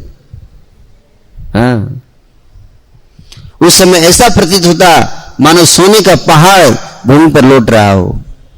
यह देखकर नित्यानंद प्रभु अपने दोनों हाथ फैलाकर इधर उधर दौड़ रहे थे, महाप्रभु को पकड़ने का प्रयास करते। अद्वैत आचार्य महाप्रभु के पीछे पीछे चलते और बारंबार जोर से वो हरि बोल का उच्चारण करते। भीड़ को महाप्रभु के पास न आने से रोकने के लिए भक्तों ने 3 सर्कल बना लिए। पहला सर्कल का निर्देशन नित्यानंद प्रभु कर रहे थे, जो साक्षात बलराम और महान शक्ति के स्वामी हैं। महाप्रभु के चारों तरफ सर्कल बना लिया हाथ से ऐसे, ताकि कोई बीच में आ जाएगा नीचे चपट जाएगा। महाप्रभु गिर जाते थे ना किसी के ऊपर, है ना, तो दूर रहेंगे, महाप्रभु को भी डिस्टर्बेंस नहीं होगा डांस करने में। काशीश्वर गोविंद आदि सारे भक्तों ने एक दूसरे का हाथ पकड़कर महाप्रभु को चारों दूसरा सर्कल बनाया। तो ये सर्कल बनाने वाला सीनियर डिवोटी के चारों तरफ क्या है, ये परंपरा से आता है, ये है, ये हमारी परंपरा में है। फिर तीसरा सर्कल जो है महाराज प्रताप रुद्र और उनके निजी सहायकों ने बनाया। तो 3 सर्कल, पहला नित्यानंद प्रभु का, फिर गोविंद काशीश्वर और गोविंद, और फिर लास्ट में प्रताप, 3 सर्कल बन गया। और हरिचंदन के कंधों पर अपना हाथ रखकर राजा प्रताप रुद्र नृत्य करते हुए महाप्रभु का दर्शन कर सके, और इसे वे अत्यधिक भाव आविष्ट हो गए। राजा भी दर्शन कर रहे थे, महाप्रभु नृत्य कर रहे थे। जब राजा नाच देख रहे थे तब उनके आगे खड़े श्रीवास ठाकुर ने जब भी महाप्रभु को नाच देखा वे भाव आविष्ट हो गए। तो राजा प्रताप रुद्र देख रहे थे, उनके आगे खड़े होकर श्रीवास ठाकुर देख रहे थे, है ना, नृत्य देख रहे थे और भाव आविष्ट में आ गए। श्रीवास ठाकुर को राजा के सामने खड़े देखकर हरिचंदन ने अपने हाथ से श्रीवास को छूकर एक और हटने के लिए अनुरोध किया। थोड़ा साइड में हट जाइए महात्मा जी, महाराज पीछे से देख रहे हैं, आप बीच में डिस्टर्ब कर रहे हैं। एक बार ऐसे किया तो श्रीवास ठाकुर को डिस्टर्बेंस हुआ, इतना मगन होकर देख रहे थे, पहली बार तो कुछ नहीं बोले, ऐसे करके गुस्सा में ऐसे देख के फिर देखने लगे नृत्य। श्री चैतन्य महाप्रभु नृत्य करते हुए देखने में मग्न होने के कारण श्रीवास ठाकुर ये समझ न पाए कि उन्हें क्यों छुआ और धकेला जा रहा है।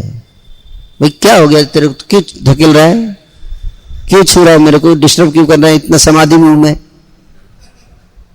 हैं? मैं समाधि में मगन हूं, तुम मेरे को डिस्टर्ब कर, कौन है ऐसा? जब उन्हें बारंबार एक बार होता तो चलो क्षमा हो गया, बारंबार धकेला जा रहा था तो वे नाराज हो उठे। श्रीवास ठाकुर ने हरिचंदन को पीछे मुड़ के एक झापड़ मारा। हरिचंदन बॉडीगार्ड था राजा का, कमांडो होगा, एक झापड़ पीछे घूम के मारा ताकि वह उन्हें धकेलना बंद कर दे। ये भी चलता है भक्तों के बीच में, आप लोग मत मारना है। इससे हरिचंदन नाराज हो गया है। जब क्रुद्ध हरिचंदन श्रीवास ठाकुर से कुछ बोलने ही वाला था, तो क्या समझता है अपने आप को, ऐसे बोलने का मूड में आ रहा था, तब महाराज प्रताप रुद्र ने उसको रोका, 1 मिनट रुक जा, बोलो मत कुछ, है। राजा प्रताप रुद्र ने कहा, तुम अत्यंत भाग्यशाली हो हरिचंदन, क्योंकि श्रीवास ठाकुर जैसे महान भक्त ने तुम्हें अपने हाथ के झापड़ से कृतार्थ किया है।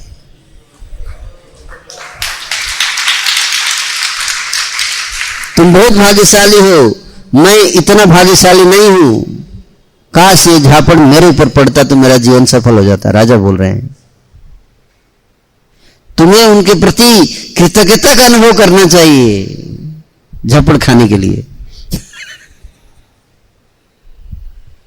है। कभी समझा आपने ये बात, झापड़ खा के भी कृतज्ञ फील करना है। चैतन्य महाप्रभु के नृत्य को देखकर हर व्यक्ति चकित था, यहां तक कि भगवान जगन्नाथ भी उन्हें देखकर अत्यंत प्रसन्न हुए। उनका रथ पूर्णतः स्थिर हो गया। जब तक जगन्नाथ अपलक नेत्रों से श्री चैतन्य महाप्रभु का नाच देखते रहे तब तक रथ स्थिर खड़ा रहा। देवी सुभद्रा तथा भगवान बलराम दोनों को अपने हृदय में परम सुख तथा भाव का अनुभव हुआ। निसंदेह में नृत्य देखकर मुस्कुरा रहे थे। जब चैतन्य महाप्रभु नाच रहे थे और ऊंचे उछल रहे थे तब उनके शरीर में 8 प्रकार के सात्विक भाव प्रकट हुए। ये सारे लक्षण एक साथ दृष्टिगोचर हो रहे थे। उनके शरीर के रोंगटे खड़े हो गए। ऐसा लगा मानो उनकी चमड़ी में फोड़े फूट निकले हों, फोड़े निकल गए, ऐसा लग रहा था। उनका शरीर कांटों से आवृत सेमल के वृक्ष के समान प्रतीत हो रहा था। सेमल का वृक्ष देखा आप लोगों ने? नहीं देखे ना, कांटे ऐसे निकले रहते हैं, खड़े रहते हैं इसमें, सेमल के वृक्ष में। तो चैतन्य महाप्रभु का रोंगटा ऐसे खड़ा होगा जैसे कांटे खड़े हों उनके शरीर में। इतना रोंगटा हमारा कैसा है, खड़ा रहता है? नहीं रहता है। महाप्रभु के रोंगटे खड़े हो गए एकदम ऐसे कांटे की तरह।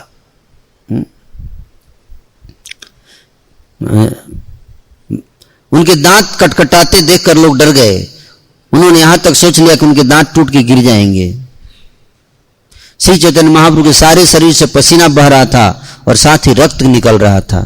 शरीर से क्या निकलने लगा? पसीना के बाद पसीना के साथ साथ रक्त निकलने लगा बाहर भाव में।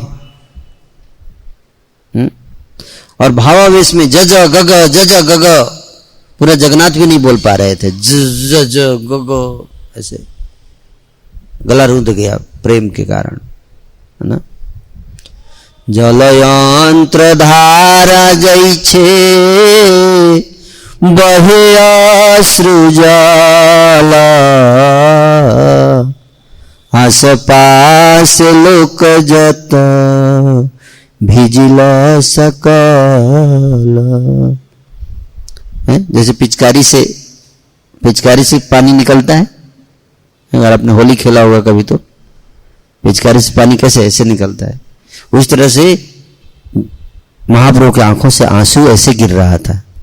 हम लोग रोते तो आंखों ऐसे आता है आंसू, महाप्रभु का आंसू ऐसे निकल रहा था सामने। और जो सामने खड़े थे वो सब लोग उनके आंसुओं से भीग गए। सभी लोगों ने देखा कि उनके शरीर का रंग गोरे से गुलाबी हो गया। गोरा रंग था महाप्रभु का, लेकिन नाचते भाव में क्या हो गया, गुलाबी रंग हो गया। पूरा शरीर का रंग बदल गया गुलाबी। उनकी देह की कांति मल्लिका के फूल जैसी लग रही थी। कभी वे स्तंभित जान पड़ते, कभी जमीन पर लौटने लगते, कभी कभी उनके हाथ तथा पांव लकड़ी जैसे कड़े हो जाते, जिससे वे चल फिर नहीं सकते थे। जब महाप्रभु जमीन पर गिर पड़ते तो कभी कभी उनकी सांस रुक जाती। जब भक्तों ने ऐसा देखा तो उनके प्राण भी क्षीण हो गए। कभी उनकी आंखों से पानी बहता, कभी नाकों से उनके मुख से फेन गिरता। ऐसा प्रतीत होता मानो चंद्रमा से अमृत की धाराएं बह चली हों। श्री चैतन्य महाप्रभु के मुख से जो फेन गिरा उसे शुभानंद ने पी लिया, क्योंकि वह महाभाग्यशाली था और कृष्ण प्रेम के रस का आस्वादन करने में पटु था। कुछ काल तक ऐसा प्रलयंकारी नृत्य करने के बाद महाप्रभु का मन प्रेम भाव में प्रविष्ट हुआ। नाचना छोड़कर महाप्रभु ने स्वरूप दामोदर को गाने के लिए आज्ञा दिया। गाओ स्वरूप दामोदर गाओ। उनके मन की बात समझकर स्वरूप दामोदर इस प्रकार गाने लगे। सेइत पराणनाथ पाइनु, जहां लागी मदन दहन झुरी गेनु। अब मुझे अपने जीवन के स्वामी प्राप्त हो गए हैं, जिनके बिना मैं कामदेव द्वारा दग्ध हो रही थी और सुखी जा रही थी। यह गीत कुरुक्षेत्र नामक पुण्य स्थान पर कृष्ण से श्रीमती राधा रानी के मिलन का सूचक है, जहां भगवान श्री कृष्ण अपने भाई तथा बहन के साथ सूर्य ग्रहण के अवसर पर गए थे। यह कृष्ण से विरह का गीत है। जब श्रीमती राधा रानी कृष्ण से कुरुक्षेत्र में मिली तो उन्हें वृंदावन में श्री कृष्ण के घनिष्ठ सानिध्य का स्मरण हो आया और उन्होंने सोचा, अब मुझे अपने जीवन के स्वामी मिल गए हैं। उसकी अनुपस्थिति में मैं कामदेव के बाण से जल रही थी, सुखी जा रही थी। अब मुझे पुनः अपना जीवन मिल गया है। जब स्वरूप दामोदर इस टेक को जोर जोर से गा रहे थे, तब श्री चैतन्य महाप्रभु दिव्य आनंद में मग्न होकर ताल पर फिर से नृत्य करने लगे। तब जगन्नाथ जी का रथ धीरे धीरे चलने लगा। सची माता के पुत्र आगे बढ़कर रथ के समक्ष नाचने लगे। नाचते तथा गाते हुए भगवान जगन्नाथ के सामने जितने भक्त थे वे उन्हीं पर आंखें टिकाए थे। तब चैतन्य महाप्रभु कीर्तनियों के साथ जुलूस के पिछले सिरे तक गए। चैतन्य महाप्रभु अपने नेत्र तथा मन को भगवान जगन्नाथ पर टिकाए हुए अपने दोनों हाथों से गीत का अभिनय करने लगे। गीत का क्या कर रहे? अभिनय। नाचते हुए क्या कर रहे? एक्टिंग करके नाचना। तो जो गीत के भाव थे उसी के अनुसार क्या कर रहे थे महाप्रभु? एक्टिंग करते हुए नाच रहे थे। ये मत सोचिए कि केवल एक्टिंग शाहरुख खान ही करता है। गीत का अभिनय करते हुए महाप्रभु कभी कभी जुलूस में पिछड़ जाते। ऐसे अवसर पर भगवान जगन्नाथ जी रथ को रोक देते। महाप्रभु पीछे हो गए हैं, आगे आने दो, फिर आगे बढ़ेगा रथ। जब चैतन्य महाप्रभु पुनः आगे आ जाते तो भगवान जगन्नाथ का रथ फिर से धीरे धीरे चल देता। इस तरह चैतन्य महाप्रभु तथा भगवान जगन्नाथ में यह देखने की होड़ लगी थी कि कौन आगे निकल जाए। किंतु चैतन्य महाप्रभु इतने बलशाली थे कि जगन्नाथ जी को अपने रथ में प्रतीक्षा करनी पड़ती और महाप्रभु जानबूझ के पीछे जाते थे रथ के, देखने के लिए कि जगन्नाथ जी को मेरी परवाह है कि नहीं है ना। जगन्नाथ जी मेरे नृत्य को देखने की कितनी इच्छा है। जब पीछे आते जगन्नाथ जी रोक देते थे, रथ रोको, आने दो उनको आगे, फिर जाएंगे आगे।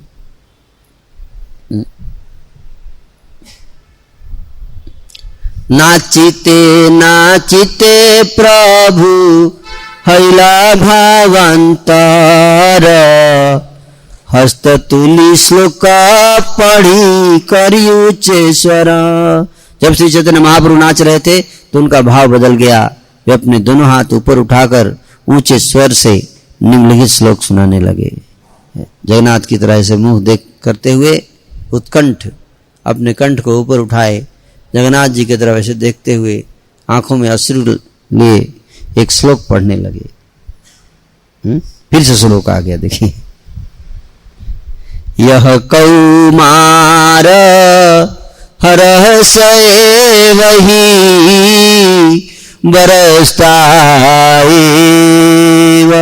चैत्र छपास, ते चन्मिलित मालती सुरभया प्रौढ़ा कदम्बानुला, सा चैवास्मि तथापि तत्र सुरत व्यापार मिला विधो, रेवारोधसी बेतसी तरुतलो चेतः समतु कंठते। जिस व्यक्ति ने युवावस्था में मेरा हृदय चुरा लिया था, वही अब फिर से मेरा स्वामी है। ये चैत्र मास की वही चांदनी रातें हैं, वही मालती पुष्पों की सुगंध है, कदम बन की वही मधुर वायु बह रही है। अपने घनिष्ठ संबंध में मैं वही प्रेमिका हूं, फिर भी मेरा मन यहां सुखी नहीं है। मैं रेवा नदी के तट पर स्थित बेतसी वृक्ष के नीचे वापस जाने के लिए उत्सुक हूं, यही मेरी उत्कंठा है। श्री चैतन्य महाप्रभु इस श्लोक को बारंबार पढ़ रहे थे, किंतु स्वरूप दामोदर के अलावा इसका अर्थ कोई नहीं समझ सका। मैं इस श्लोक की व्याख्या पहले ही कर चुका हूं, अब मैं संक्षेप में इसका वर्णन करूंगा। पूर्वे जय छे कुरुक्षेत्र सब गोपी गाण, कृष्ण दर्शन पाइया आनंदित मन। पहले जब वृंदावन की सारी गोपियां कृष्ण से कुरुक्षेत्र के पवित्र भूमि में मिली तो वे परम प्रसन्न हुई। इसी तरह भगवान जगन्नाथ का दर्शन करने के बाद श्री चैतन्य महाप्रभु में गोपी भाव जागृत हो गया। कौन सा भाव? गोपी भाव जागृत हो गया। इस भाव में मग्न होने के कारण उन्होंने स्वरूप दामोदर से कहा कि वे टेक गाएं। अवशेषे राधा कृष्ण करे निवेदन, सेई तुमी सेई आमी सेई नव संगम। श्री चैतन्य महाप्रभु ने भगवान जगन्नाथ से इस प्रकार कहा, आप वही कृष्ण हैं और मैं वही राधा रानी हूं। हम पुनः उसी प्रकार मिल रहे हैं जिस तरह हम अपने जीवन के प्रारंभ में मिले थे। तथापि आमर मन हरे वृंदावन, वृंदावन उदय कराओ अपना चरण।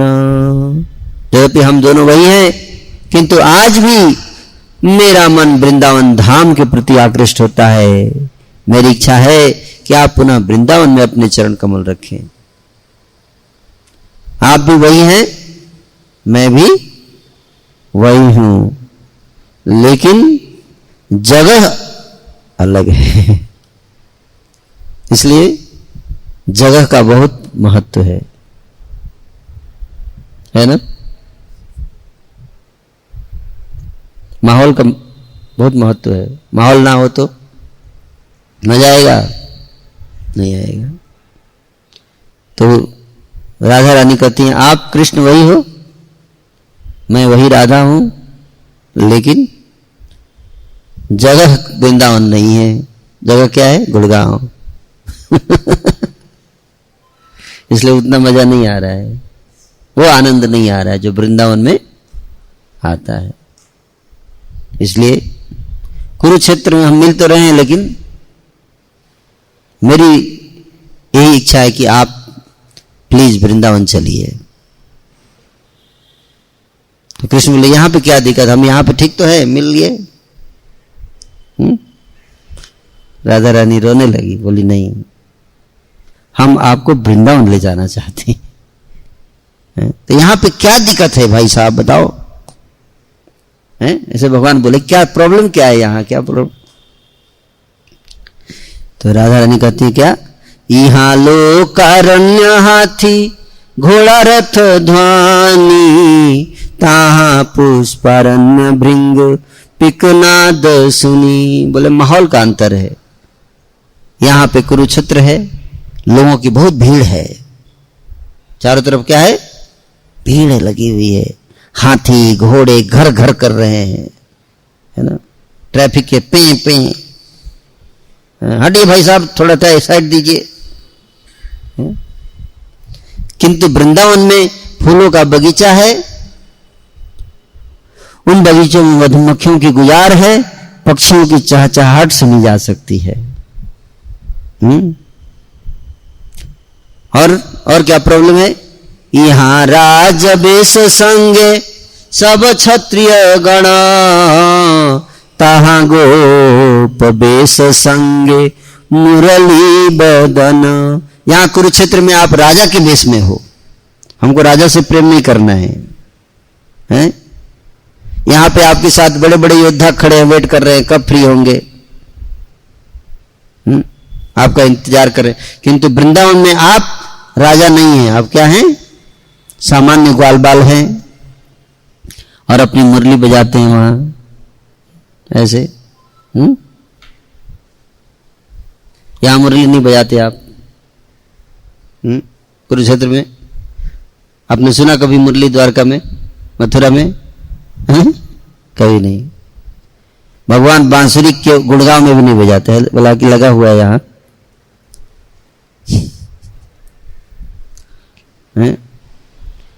गुड़गांव में बांसुरी नहीं बजेगी उनकी, बांसुरी केवल उनकी कहां बजेगी? वृंदावन में बजेगी। इसलिए बांसुरी छोड़कर जाते हैं। और बाद में नंद बाबा को बोले कि आप ध्यान रखना कि मैया को मैंने अपनी बांसुरी देकर आया हूं, राधा चुरा न ले मेरी बांसुरी। उसकी नजर हमेशा मेरी बांसुरी पे रहती है।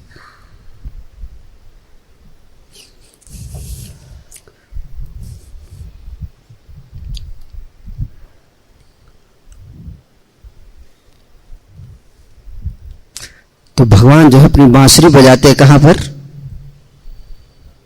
वृंदावन में।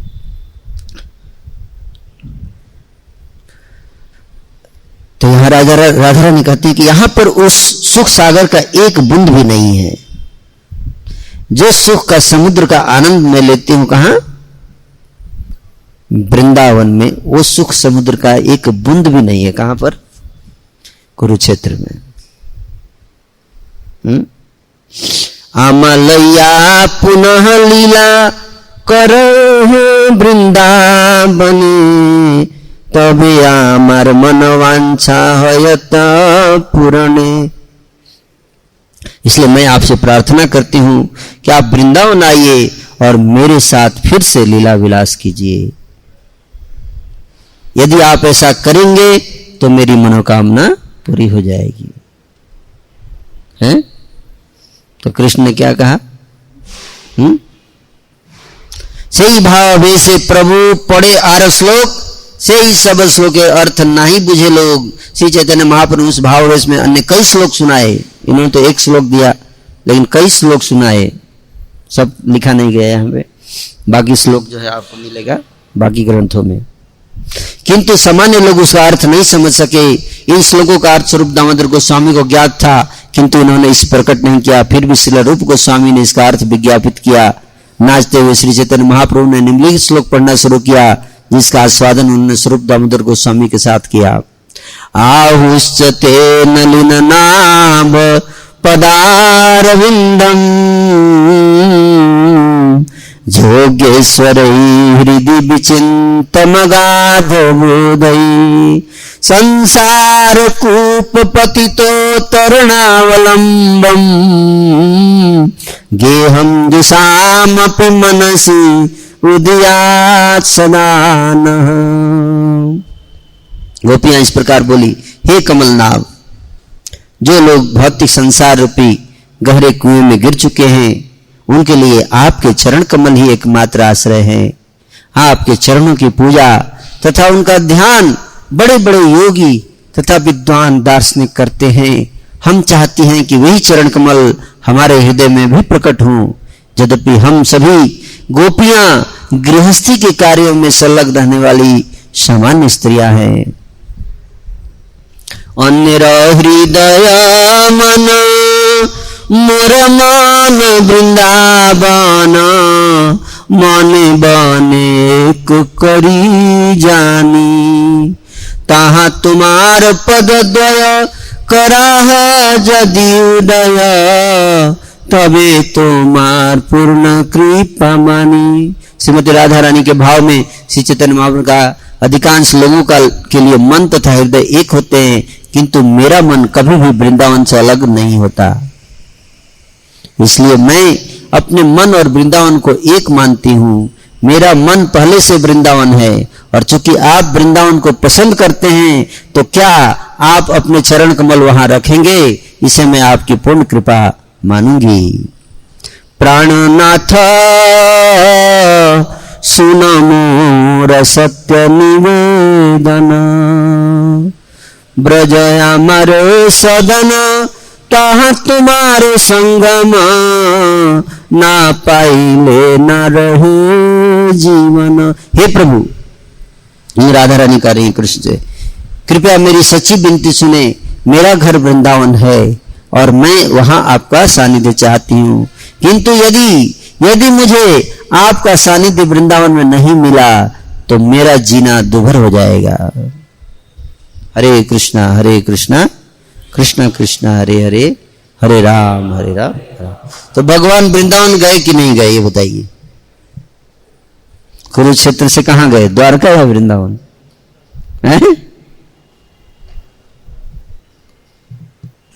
गोपियों के साथ गए या अपनी रानियों के साथ गए? 16,108 रानियां एक तरफ हैं, एक तरफ ब्रज की गोपियां हैं। गोपियां चाहती है कि भगवान वृंदावन जाए और द्वारका की रानियां चाहती है कि भगवान द्वारका जाए। अब कहां जाए तो जाए कहां? भगवान के लिए कितना मुश्किल काम है। अब किधर जाना है बताइए? अब आप लोग डिसाइड करो।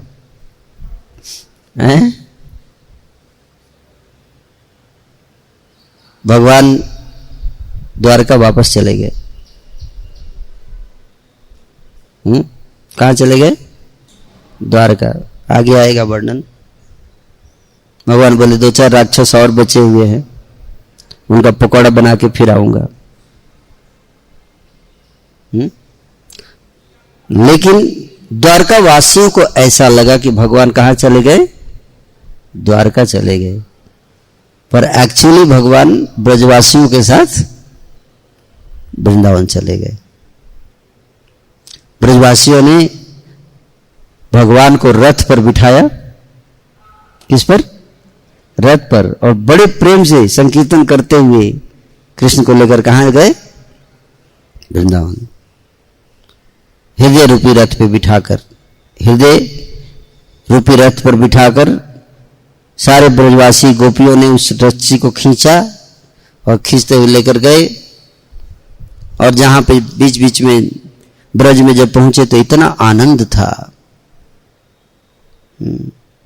कितने सालों के बाद आए भगवान। स्वागतम कृष्णा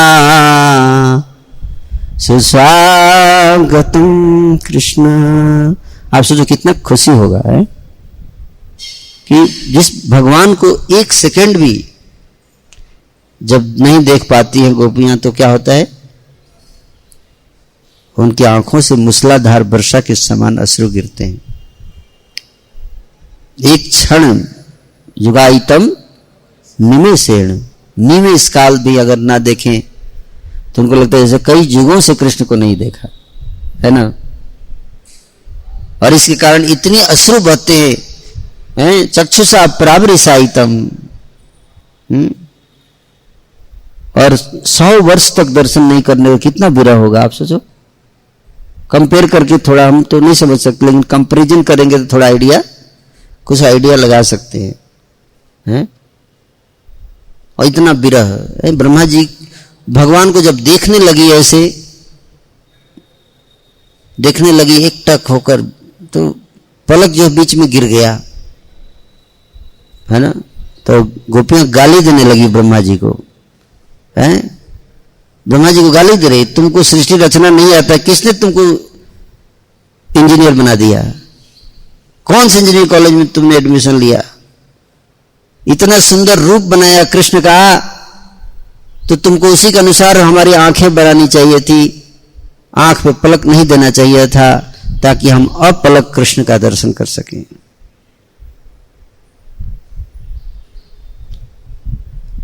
इतना प्रेम है उनका कृष्ण के लिए। इसलिए ब्रह्मा आदि देवता गोपियों के चरणों के धूल की कामना करते हैं कि मेरा वो सौभाग्य कब आएगा। तदस्तु मे नाथ सबुरी भागो, ब्रह्मा शिव आदि देवता गोपियों के चरणों की धूल चाहते हैं। उद्धव जी गोपियों के चरणों की धूल चाहते हैं। गोपियां साधारण नहीं है। बृहद बामन पुराण में बताया गया है कि ब्रह्मा जी ने 60,000 वर्ष तक तपस्या किया भगवान श्री कृष्ण का, और भगवान प्रकट हुए, बोले वरदान मांगिए, बोले गोपियों के चरणों की धूल चाहिए। क्या चाहिए? गोपियों के चरणों की धूल। तो गोपियां जो है वो कोई साधारण स्त्री नहीं है, जो आजकल बॉलीवुड में दिखाया जाता है, राधा राधा राधा राधा, जिसके सामने देवता भी जिनका नाम लेने से कांपते हैं, डरते हैं। इतनी महान पर्सनालिटीज है गोपी। शास्त्र तो पढ़ते नहीं लोग हैं, इसलिए समझ नहीं पाते हैं राधा की पोजीशन को। एक साधारण आदमी भी अगर अपना लाइफ पार्टनर चुनता है तो एक अपने स्टैंडर्ड का चुनता है ना। और सोचो परम भगवान, सारी सृष्टि के स्वामी, अनंत कोटि ब्रह्मांडों के स्वामी, वो जब किसी को चुनते हैं अपने साथ रखने के लिए, तो कैसा पर्सनालिटी होगा? ऑर्डिनरी पर्सनालिटी होगा? नहीं, वेरी वेरी एक्सॉल्टेड पीपल। उनका प्रेम बहुत महान है। सारी दुनिया, बड़े बड़े देवता ऋषि सब हैं, सनक सनातन वर्णित चरिते। यहां तक सनक, सनातन, सनंदन और सनत कुमार, ये चारों ब्रह्मा के पुत्र हैं। शिव, सुक, नारद, सारे ऋषि गोपियों के चरणों की वंदना करते हैं। शिव जी हैं, भगवान शिव ने राधा कृपा कटाक्ष स्तोत्र की रचना की, जिन्होंने राधा कृपा कटाक्ष स्तोत्र, राधा रानी की कृपा प्राप्त करने के लिए उन्होंने एक स्तोत्र की रचना की शिव जी ने, जिसका नाम है राधा कृपा कटाक्ष स्तोत्र। अब राधा की स्थिति को समझना चाहिए। हिंदुओं को तो क्यों नहीं पता है कि राधा कौन है? तो इसलिए बहुत प्रगाढ़ और गूढ़ रथ यात्रा का उत्सव का गूढ़ अर्थ है, और हम लोग उसकी चर्चा के योग्य नहीं है, फिर भी चैतन्य चरितामृत के माध्यम से हमने जानने का प्रयास किया। अब गोपियां जो है राधा रानी और सारी गोपियां कृष्ण को रथ पर बिठाकर ब्रज की ओर ले जा रही हैं। मन में उल्लास है, फिर से आनंद है। जिस ब्रज में पूरा ब्रज सूना था, सूखा पड़ गया था, चूल्हों में मकड़ी के जाले लग गए थे, अब वो ब्रज फिर से क्या हो जाएगा, उल्लसित हो जाएगा। फिर से वहां पे भोजन बनना शुरू हो जाए, फिर से कोलाहल आएगा, क्योंकि कृष्ण आ रहे हैं फिर से दोबारा। हरे कृष्ण। Thank you.